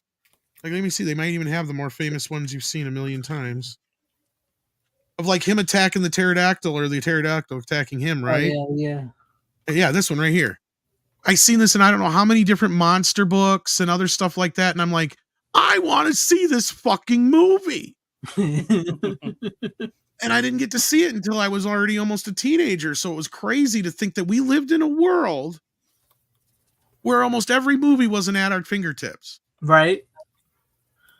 There was still movies in the VHS days that were still having issues finding their way to VHS. And what Greg has there is probably the first release of King Kong on VHS, I'd imagine. I mean, I'm looking at this. I don't even find. I've never seen that version before, but it probably is a collection of the one they released. Let me see if I can find the cover while Rook or somebody else goes next. But yeah. Yeah, I'm trying to find the there's no year whatsoever on these tapes, from when they were made or when this was released. Well, I'm thinking it's from the 60th anniversary here, because this is the version that was mostly widely released until Warner Brothers got their hands on it. They just kept re-releasing it with different covers. But this is one I remember specifically because the cover actually roared. Here, let me move it to Oh, that's cool. Yeah. I've This is one of the ever seen that. colorized versions, but yeah. Oh yeah. So there was this one. Let me see here. Okay, yeah, that's kind of a lame cover. But it was always released by here, I think this is the one that you have right here. Let me see if I can grab it here. Sorry. It's all right. Good. Just so you don't have to switch things. Yeah. I think this is the one you got because this isn't Nostalgia Merchant. This says it comes from New York, Vid America. Vid America. Okay, let me see what that Vid one. America Collector's Limited Edition. Let me see what comes up with that one. Okay, so you got the classic series. Here we go. I got you. Okay. So you have the gold tape. The other ones didn't have a gold tape, but here's the same one. But this is the one I'm thinking of. Okay, so this is one I think they released a million times over. Oh, wrong one. Here we go. There we go. That one. Might be that one. I typed in Vid America, and yep, this is the back of it here. It says Vid America. Looks like it was distributed in 87. So, okay, so 87 would have been one of the first times. So that probably is the first VHS releases, yes. Nice. Yeah, I just Okay, so I was like 7 years old. That's right. So I would have been Okay, that's correct, because I would have lived in La Crescent, Minnesota at that time, because we actually had cable. That's how I actually saw it, because TNT was on. It would have been 88, actually, for the first time on TV. Or at least network, kind of like cable television. Yeah. Yeah. But I saw this set there, and I got it because of King Kong and Citizen Kane. I've never seen Gunga Din. I've never seen it, but I saw it, and I had never seen the set ever before. I've never heard of Vid America before, and I just was like, and for $1, it was mine. So I was taking it, and that was back in the days before VHS went insane, and everybody's charging like $30-$40 for shit that should be only 50 cents. So yeah. It's and King Kong is just it is truly a marvel of a film. I love the original. I think I still like the 76 one the best though. But the original is just a great film. Great film. Love it. All right. I guess well that is all. That is all. Well, hey, Random Brad found it on Amazon. Since the King. How much are they charging for it on Amazon, Random Brad? Is it a lot of money down your way? That'd be interesting to see how much they're charging for that now. Because it wouldn't surprise me if they're trying to knock it out of the park with that set. But let's see. I have one left. Rook, you don't have any more, right? Correct. And Runner, are you still there? You still got 2? Correct. So, and Tom, that was your last one, I think. So, okay, let's go to your Runner, show your last 2, and then I'll go to show my last one. No, I still have one more. Oh, that's right. You got one. Okay, then we'll go Runner, Tom, me. That's perfect. Yeah. God, I can't believe I'm showing this film right after King Kong. But bring down the house, Runner. I know the feeling. That's what I've done many times. Okay, before you all like cringe or moan and all that shit when I show this, I bought this for $6. I bought this 4-disc DVD set for $6 at a record store. And I watched it last week for the first time. It is quite possibly one of the greatest bad movies I've ever seen in my goddamn life. It is a fucking terrible movie. Objectively. Like, it's not good at all. 4 DVDs? And it is a 4-disc set. Granted, the third and fourth disc have a ton of, like, they have special features. So that's why. The set is pretty cool, actually. The movie itself, it's not good, but I kind of like it for that reason. Pearl Harbor. I thought you already brought this on before. I did because you brought it on and I wanted to show you this. I never brought it on. I never had it. Here we go again. What? I don't have Pearl Harbor. Why do you have memory loss? Runner, you're the young one. No, somebody brought Pearl Harbor on. I think it was you. Bullshit. Wasn't No, I brought it on once just to show that I owned the movie, but I never watched it until last week. I shit you not. This is the Vista series right here. And there's the $6 sticker right there.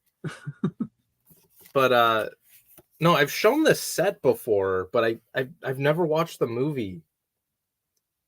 I just watched it last week. I shit you not. And this is where all the discs come in. You have to like pull them out of the sleeve, sadly. Oh, that's horrible. Yeah. But like you have this little note right here. You have that. And this is the director's cut, so I don't know. Of course, it's Ridley Scott. No, it's Michael Bay. No, it's Michael Bay. That's right. Oh my God, I just said Michael Bay was Ridley Scott. I was about to say, I'm like, Pearl Harbor? I forgot. I've seen Pearl Harbor like one time, and I was like, yeah, that's accurate.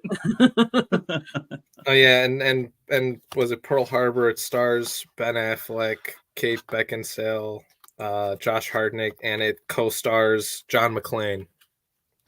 Oh yeah, okay, you get that reference. I've seen this movie. Yeah. There's some images. I don't know if it'll show you that much, but like it comes with this little book right here. taped on it. You got some other images right here.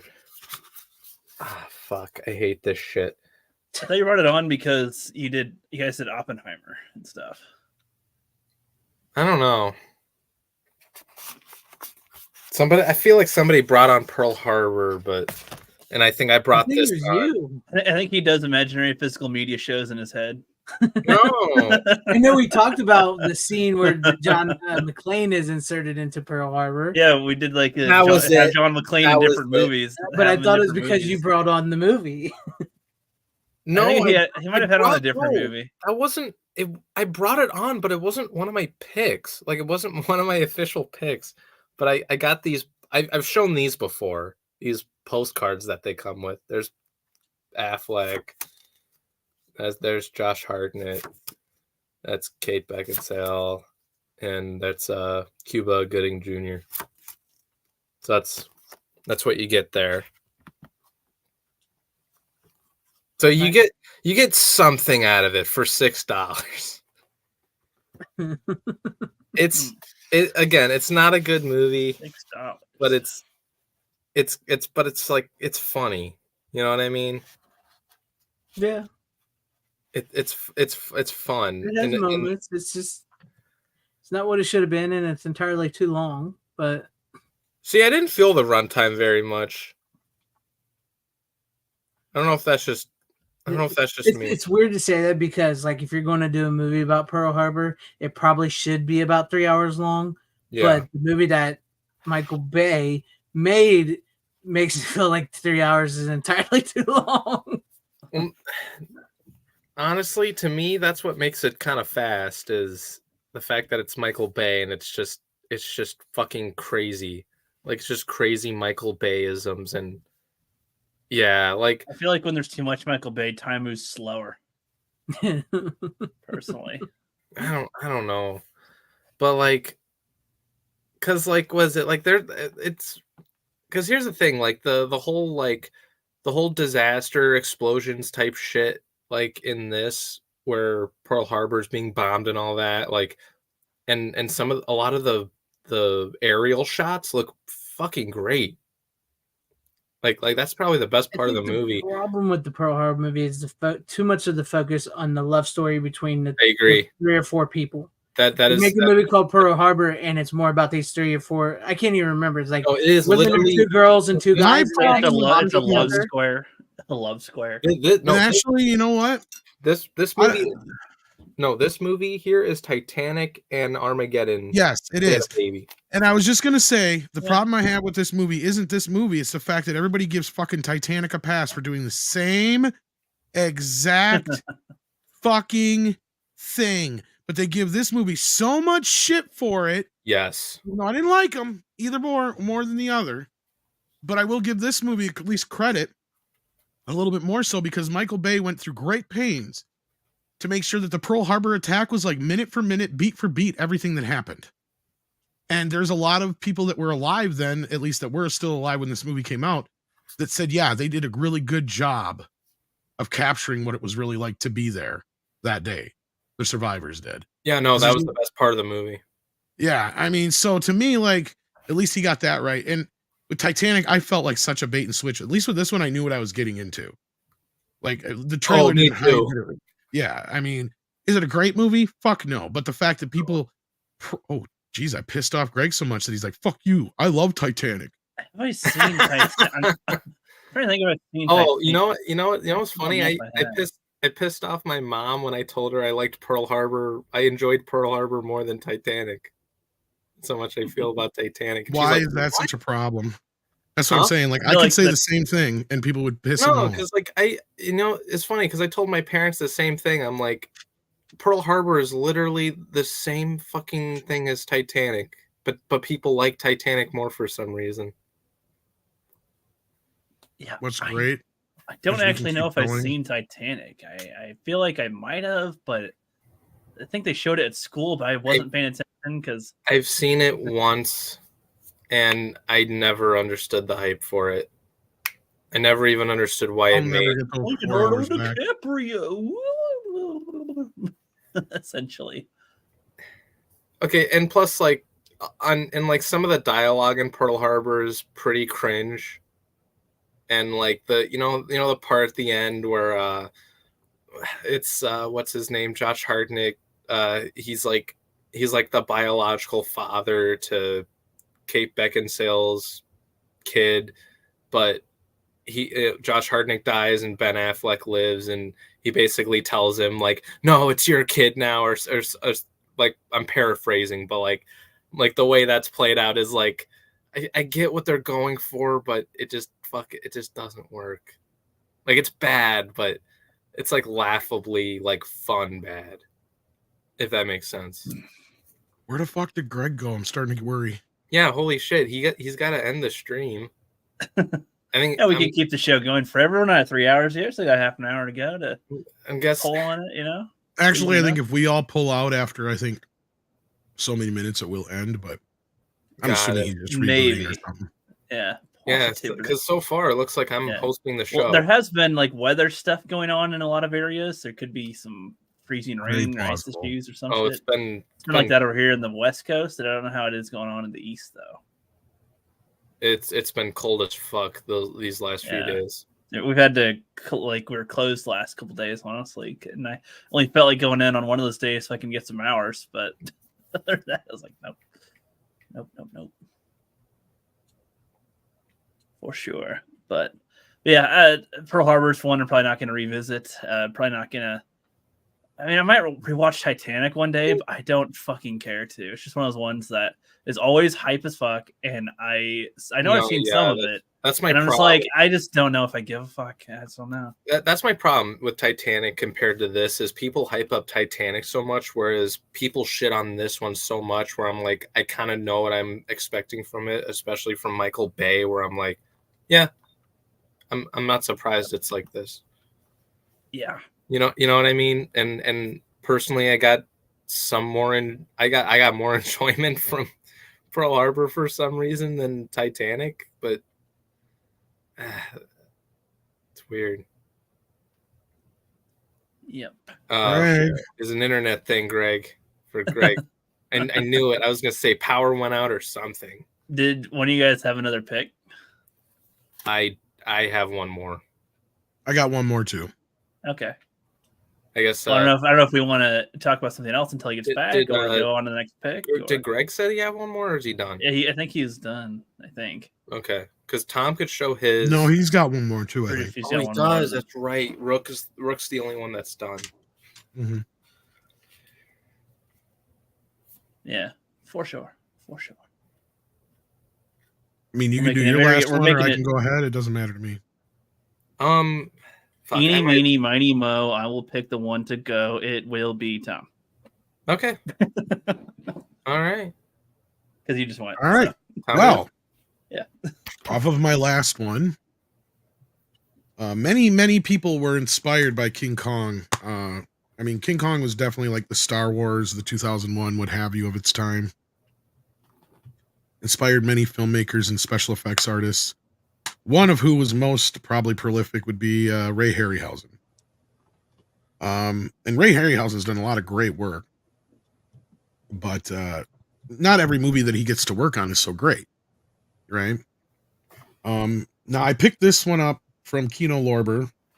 I wasn't so sure if it was going to be any good or not. I know it's a very, very prolific film historically because... well, I'll just show you because the poster for this was on like every guy's wall till like basically Farrah Fawcett happened. This was the most prolific poster ever. Hey. And that's Raquel Welch, for those who may not know what they're looking at here. And this is 1 million years BC. I guess this is Hammer's most popular film ever. Not one of their horror films, but this is their highest grossing film of all time. In the U.S., it was released by Fox with Hammer producing, but outside of the U.S., Hammer handled it. And I bring that up because there's two different versions of the film. Now, I didn't watch the theatrical U.S. cut, but I did watch the international cut, which is like 11 minutes longer, or 10 minutes longer, something like that. And I expected to have some fun with this. Some rubber dinosaurs, scantily clad women. I didn't know what to expect. I'd never seen it before. I thought it was going to be bad. I ended up enjoying the fuck out of this movie. It is nuts but fun at the same time. There's no dialogue in it hardly at all. You have a narrator at the beginning and a few points in the film. Otherwise, all the dialogue is mostly just names because they know each other's names, and there's other words, but we don't know what the words mean because they're just random words. Got to guess what they're talking about. Yeah. Well, you go through what they're doing, their emotions, because the basic storyline is about this one. There's a tribe of cavemen, and there's obviously the leader of the cavemen tribe and his two sons. And he's kind of pitting both sons against each other constantly. And one night he literally kicks the one son out of the cave, falling out of the cave, and he goes off on a little adventure and runs into these, like, I guess they're called the shell people, but they're fairer looking people. They live near the sea. And that's where Raquel Welch's character comes in. She's one of these people. They find him barely alive. They nurse him back to health. They're far more advanced than his tribe is, though. So, like, there's that aspect to it. It's kind of an interesting kind of just play on, this idea of, well, you have the one tribe that is more barbaric. He sees the barbaric ways of his tribe through these other people, which are like these mole people that live under earth. In this other part of the movie that doesn't really factor into it too much, but he sees how vicious and barbaric they are, so he realizes his ways are vicious and barbaric compared to the shell people ways. So this kind of gives him, a little bit different outlook on life and how things are. And the other thing is, though, the effects in this are pretty good. I mean, of course, they're stop motion. They're pretty laughable for now, but for the time, I mean, Ray Harryhausen, who did all the dinosaur effects in this, they're really excellent. They're really well done. Again, though, I'm not going to try and get anybody's expectations like Jurassic Park level or anything like that. As long as it's not like a Quest for Fire, I'll be happy. I don't know about that. It's kind of in the similar vein-ish, but I mean, this is fun. I've actually never seen Quest for Fire. That's like one of Andre's best movies. I've seen that because my dad made me watch it. We had to watch it for my science class. He thought it'd be funny to have us watch it. I don't know why. Oh. But anyways, yeah, this sounds more fun. That's probably Quest for Fire is probably Ron Perlman's best role ever. Yeah, I guess. Oh, come on. I mean, damn it. You're supposed to laugh. No, I get what you're saying. I'm sorry. It's a please clap moment. I'm sorry. Well, and the funny part for Raquel Welch when she made this movie, because she went over, I can't remember if it was France or no, she went to the Cayman Islands. That's right. Cayman Islands to shoot it. And she didn't think it would even be that big of a movie over in the U.S. Well, she spent 6 months over in the Cayman Islands and all that stuff. By the time she got over here, her poster had taken off. And then now she's popular. Yeah, well, she was already popular, but she thought it was just going to be an off-the-cuff thing. She literally just did the job so she could get the free trip to the Cayman Islands. That was really what it was. It was kind of like, I'll do the job. Nobody will ever see it again. No big deal. No, it became her most prolific role ever. Right. Oh, look, we found a straggler out in the sea. I have brought him back on board. Absolutely no idea what happened. My internet went out completely throughout the whole household, and it just now clicked back in. But I don't know what happened. You missed the Pearl connection. Harbor. Yeah, the connection between those two, though. Obviously, Ray Harryhausen was very inspired by King Kong. He says it quite often when he was still with us. That was his main inspiration. He worked on Mighty Joe Young, so yeah. Nice. So his effects in that are really good. Cool. And I'm assuming I'm the only one who's ever seen it here. What were we talking about here? A Million Years BC. I think I've seen it. The Raquel Welch. Oh yeah, I own it. I own it on VHS. Okay. Yep. Yeah. Sorry, I didn't think I was gonna like it. I enjoyed it a lot more than I thought I would. Was that your pick? My final pick. Yep. Your final pick. Cool. Yep. Sorry, I missed it. I don't literally have no idea what happened. It's just like everything shut off everywhere. And so who's gonna go next? So be you or Greg? FanZcene. Yeah. I only have one left, so I could do mine now, or you could go last, or whatever you want to do. Doesn't matter. You can go. Rock, paper, scissors, this bitch. All right, I'll go since I've been gone and I disappeared. I was gonna say if you disappear again, then yeah. I highly doubt any of you have seen this movie, even Tom. I just got this. I got Scream Queen, starring Linnea Quigley from Visual Visions. This is another one of her movies that was considered a lost movie. It just came out from Visual Vengeance. So this movie here was a low budget, shot on tape horror film. What I like about this is I'm going to show you this real quick. I got a video card with it, and so it comes with other goodies. Yeah, I love the video. I love that. This is my speed right here, guys. And of course, it's got the reversible cover art. This movie is essentially, I hate to bring this up, is essentially the Scream version of the low budget shot on video horror movies of the 90s. It's very meta. It doesn't take itself seriously. It falls into a lot of the traps of horror movies.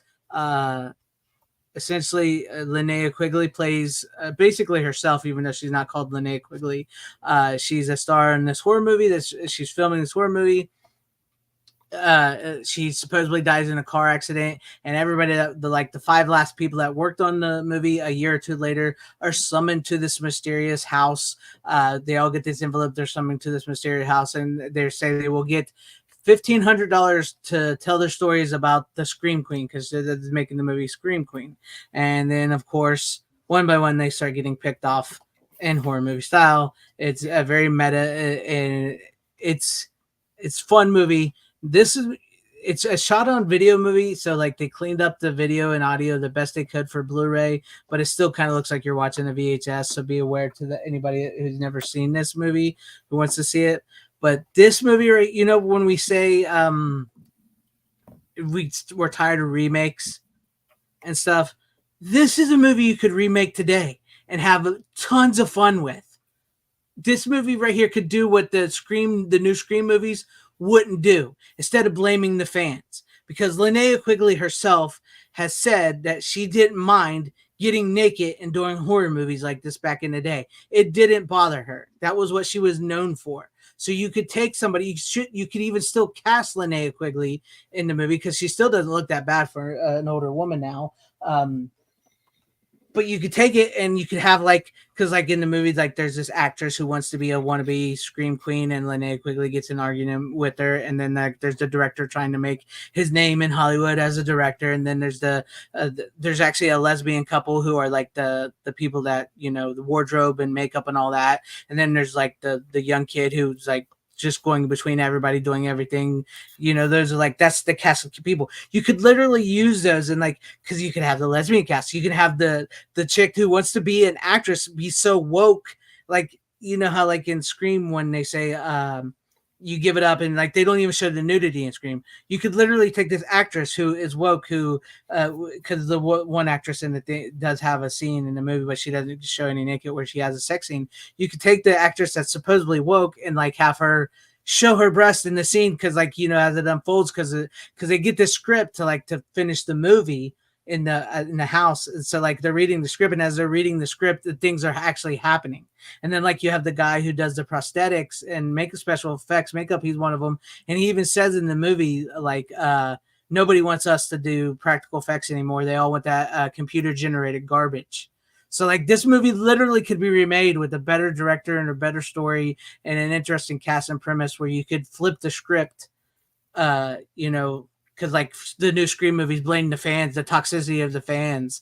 You could flip the script and blame you know, the wokeness of Hollywood with the Scream Queen, who literally has come out and said she didn't mind getting naked. She didn't mind being in these horror movies that supposedly degraded women and all this and stuff like that, because she made tons of money off of it, and she's well known and well regarded amongst horror fans. So you could flip the script, because it's very much the Scream Queen movie is very much the meta version of shot on, you know, video, low budget 90s horror movies. But yeah, that was my little spiel about this. I knew with one of this last pick, it wouldn't be much, but this is the type of stuff I like. So There you guys have it, and it's got a lot of special features on this that goes behind the scenes of how this movie was made, and because it was lost. It was shot in like the 1998, and then it wasn't finished till 2002. So there you go. Yeah, because that's just how those movies worked back in the day. And it's funny too because like there is no nudity in this movie whatsoever, but there's the producer's cut of the film. Because it's got the original director's cut, and then it's got with the producer's cut of the film. There's a scene in the beginning of the movie where it's just these two naked, where it's just this naked chick getting whipped for no reason. Has nothing to do with the movie. I don't know why. It advances the plot, of course. No, it's just in the movie. It's just like full frontal nudity of this woman. She gets bit like by this other woman, like because she's a vampire. She gets whipped, and it has nothing to do with the movie whatsoever. It's just like, why is that even in the? But that's the producer's cut, and that's just a special feature. So, but seriously, this movie right here could use a remake. You could remake this movie. You could have fun with this remake because you could have cameos from like C. Courtney Joyner is a director. He directed Puppet Master 3 and stuff. He has a cameo in this movie as like a detective. You could talked to him before. Yeah, I'm friends with him as well. But like you could get Bruce Campbell to play the role he played in this movie because it's just like a quick second, You could put somebody like well, you wouldn't want ever to, but you could like use horror movie scream queens and guys in horror movies and like have them cameo. You could I'm telling you, this movie is ripe for a remake where you could do a really cool flip the script remake against subversions because I think you could do that. I really do. In the right hands of a right director and the right cast who aren't afraid to like shove it to Hollywood or something, you could probably remake this movie and I think horror fans would eat it up. I really do. I really do. I could do it. just give me a writer and I could do it. But go ahead. That's cool. Yeah, I know. I would be the only one excited to talk about this movie, but I actually like the movie. It's for as bad as it is. I like the movie, and it really got me thinking about how you could really remake this type of movie. No, that's good. It sounds like a good one to remake, if anything. Yeah, it's just what the thing is. Like this movie, yeah, it's a shitty shot on video movie that's with bad acting with an actress that is actually a decent horror actress, and then you could really do that. You could really just given the right cast and the right script and an actual budget and film and you shoot on film, you could really make something out of that movie. I really think you could. I mean, no, sorry, you continue. I thought no, I was done. Go ahead. No, I was just gonna say, like, when you said that, it kind of gives me like sort of an idea. Just as a film student, that's something I'd love to do. Yeah, you could. It's a movie that's ripe for a remake because, like they said, nobody wants to see a remake of Misery, which they're thinking about doing. No, fuck no. Yeah, nobody wants to see a remake of Misery, but a remake of a movie called Scream Queen that was made in '90s, shot on VHS tape. That's a movie you want to remake. Yeah, no, that's the type of movie that needs a remake. The remake would make that whipping scene have more value to it. I'm sure. Was it because like one of my goals, same with Brooke, is like I want to be a director, so that's one of the things, and I'm also trying to do writing as well. But yeah, like that like something like that I would love to do. No, if I were given that opportunity. I could do it, man. You'd probably be better than me. I'm telling you, seriously, you could have fun with it. You could make fun of like the new Halloween movies. You could make fun of the new Scream movies within that. Yeah, because like or just whatever makes sense. Well, yeah, it fits in the same vein because it's like because it's poking fun at horror movies within this as well. Because like there's a scene that like harkens back to like even Poltergeist, because like they're in this house, this weird mysterious house where this like little person opens the door and he's really creepy and you have no idea what's going on and whether it's supernatural at first or not, and then like they play into all the horror tropes and like Clue and it's comedy. Like you could really remake I'm telling you, this movie screams for a remake. It really does. And I don't say that too often about movies because I'm not a fan of remakes. But this one screams, pun intended, that it could do something that you're missing in horror movies today. So yeah. Anyways, I went on about it. But if you want to go ahead and show your last pick, Runner, we'll close it down because we made it still go 3 hours even while I was gone. Yeah, we roll. I picked up. This was something I picked up on a 4K Steelbook for like almost half off from Best Buy because they have those sales. Yeah. I picked this up because I wanted to rewatch it because I didn't really like it all that much the first time, but Tom and I sort of talked about it recently. Equalizer 3. Did you do this last All time? right, what'd you think? We did. Yeah. I watched it again, like 30 minutes before the show. It's a lot better. It's a lot better after a second watch. Yeah. There you go. I kind of expected it. I don't know what it was with me the first viewing. I saw it opening night and maybe I just wasn't feeling it. But watching it now, it's like I understood what they were going for. I don't think it's a perfect movie. I still think the first one's better, but it's good. I like it. It's a lot better than I thought it was before. And the ending is a lot more it's a more satisfying conclusion than I thought it was the first time. Well, there you go.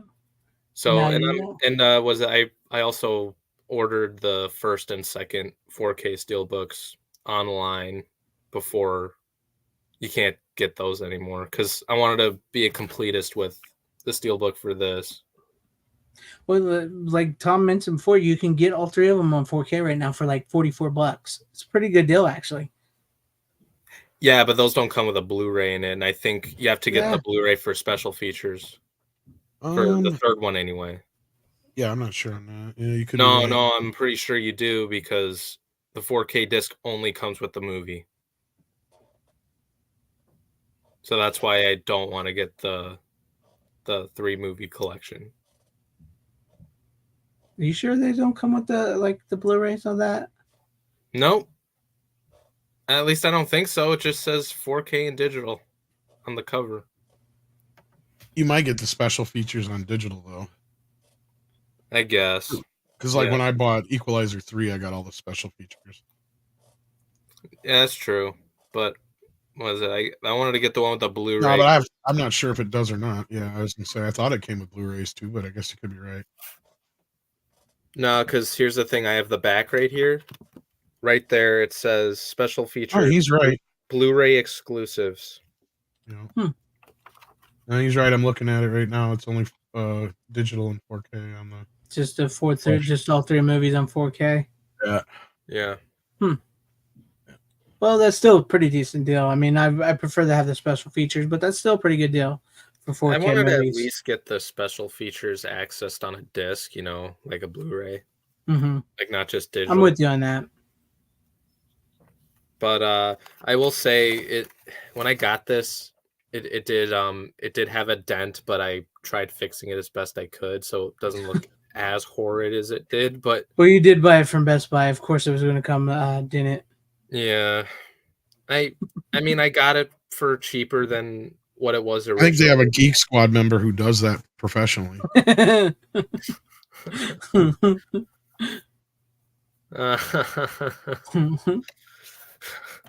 But no, it was actually a lot better than I thought it was the first time I saw it. That's cool. I think I was just probably in a better mood. I was less tired. See, you just needed to be awake and happy to see the movie for what it was. Yeah, no, because I expected it to be something, and I thought the pacing was kind of weird, and the direction and all that was like something felt kind of off. But then I've heard other people say that they loved it and all that. And when Tom and I talked about it, I was like, all right, like I definitely want to give this another shot, and I did. And I'm like, it's actually a lot better before, because when I first saw it, the parts that I loved were some of the stuff that people talked about. The more horror elements were Robert McCall's like Michael Myers. That's great. Like if you were just like if I was like the studio head of Sony or whatever, and somebody pitched for the third movie, Robert McCall as Michael Myers, I'd be like, make this fucking movie right now. Yes, do that. Like if I think I would have loved it even more if it was like mainly like a straight up horror movie. If you could figure out a way to do that, that'd be badass. Because It's called Halloween. I know, but like Halloween like mixed with Equalizer, like that'd be fucking awesome. Like if it was like that the entire fucking time. Because like just watch Willy's Wonderland. Yeah, but no, but like the stuff like in the third movie, like the way Antoine Fuqua does it with his directing, he like excels at that the most when making the third movie is a lot of the Michael Myers shit. That's my point. And you know what's funny is we talked about Scream earlier. There's an actor from Scream 5 in Equalizer 3.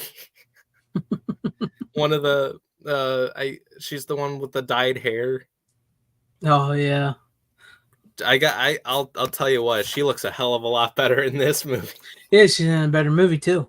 And she's in a better movie. No, but legitimately, I think she's the wife of some dude who's like a guard in Italy. She's the wife of some dude. Yeah. No, but the family gets like kidnapped. Like there's a gang that grabs them as hostages and stuff and all that. But like I'm just saying, like I remember seeing her in the movie. I'm like, where the hell have I seen her before? I was like, she looks very familiar. And then I looked it up and I'm like, oh, Scream 5. Oh, that's where it didn't need to be reminded. I didn't need to be reminded, but no, but she looked great in Equalizer 3. But that's just because like she had like normal hair and stuff and not dyed hair. Yeah. She actually looked like an adult too. That's the other thing. Well, she was. They just make them look like that for the movies. Yeah, I know. I'm just saying she looked a hell of a lot better in Equalizer 3. That's all. All right. But no, it was a lot better the second time watching it. It's good. All right, cool. And I know we've talked a lot about the Equalizer. You still need to watch the first one, don't you? I know. I need to watch them. I've been wanting to pick them up. I haven't got to them. But the problem with the problem with it is I do want to get them, and I do plan on getting them, watching them, but I don't want to bring them on. That's the problem because we've talked about the Equalizer like 3 weeks. That's true. So I don't, because I want to get them and I want to watch them, but I also don't want to bring them on for like a fourth week. But we gotta hear your take on them. I mean, I'd tell you guys my take, but I probably wouldn't bring them on. All right, as long as I get to hear your take, that's all that matters. If you honestly, I think for your sake, if you just want to get the 4K 3-pack set, I'd do that. I'm thinking about it. Because honestly, like after watching this, I kind of like all three for different reasons. I even like the second one. It's probably the weakest, but like for what it is, I didn't hate it. All right. Because I think the beauty between like these three movies is they're all different. Like, you know, the first one is like, the first one's my favorite. It's just a straight up, you know, thriller action type thing. I know Tom brought this up with the second one. It's kind of like more of a Mission Impossible-esque type movie, and I didn't hate that. And then you have the third one, which is sort of like a more of a Western type of movie. And I didn't dig that at first. I didn't mind it this time around, but I liked a lot more of the horror stuff compared to the Western stuff that's used in the third one. So there's sort of different, there's different tones in all three movies. No, I agree with that. And I see what you're saying there, yeah. Yeah. But yeah, no, but much better the second time around. Well, that's cool. Cool. All right. Well, I guess that's where we'll close it out tonight. All right, 3 hours. 3 hours because Runner was here. Next week we'll see how it goes because Runner won't be here. Might be 2.5 hours. We'll miss you though. Yep, you guys won't be seeing me for long after. Well, there's another movie I could have brought on, but I'm actually going to finish off the box set, so I'll just probably bring it on next week. Okay. Runner will have Well. sneaky cameos, maybe. Sneaky cameos. If I even have the time. He's always here in spirit. But thank you, Runner. Thank you, Rook. Thank you, Tom. Thank you to everybody out in the chat, everybody watching at home that hung with us tonight. Appreciate you guys. Always support physical media. You know, it is the superior format, and you don't have to go home, but you can't stay here. How you doing? Bitches leave.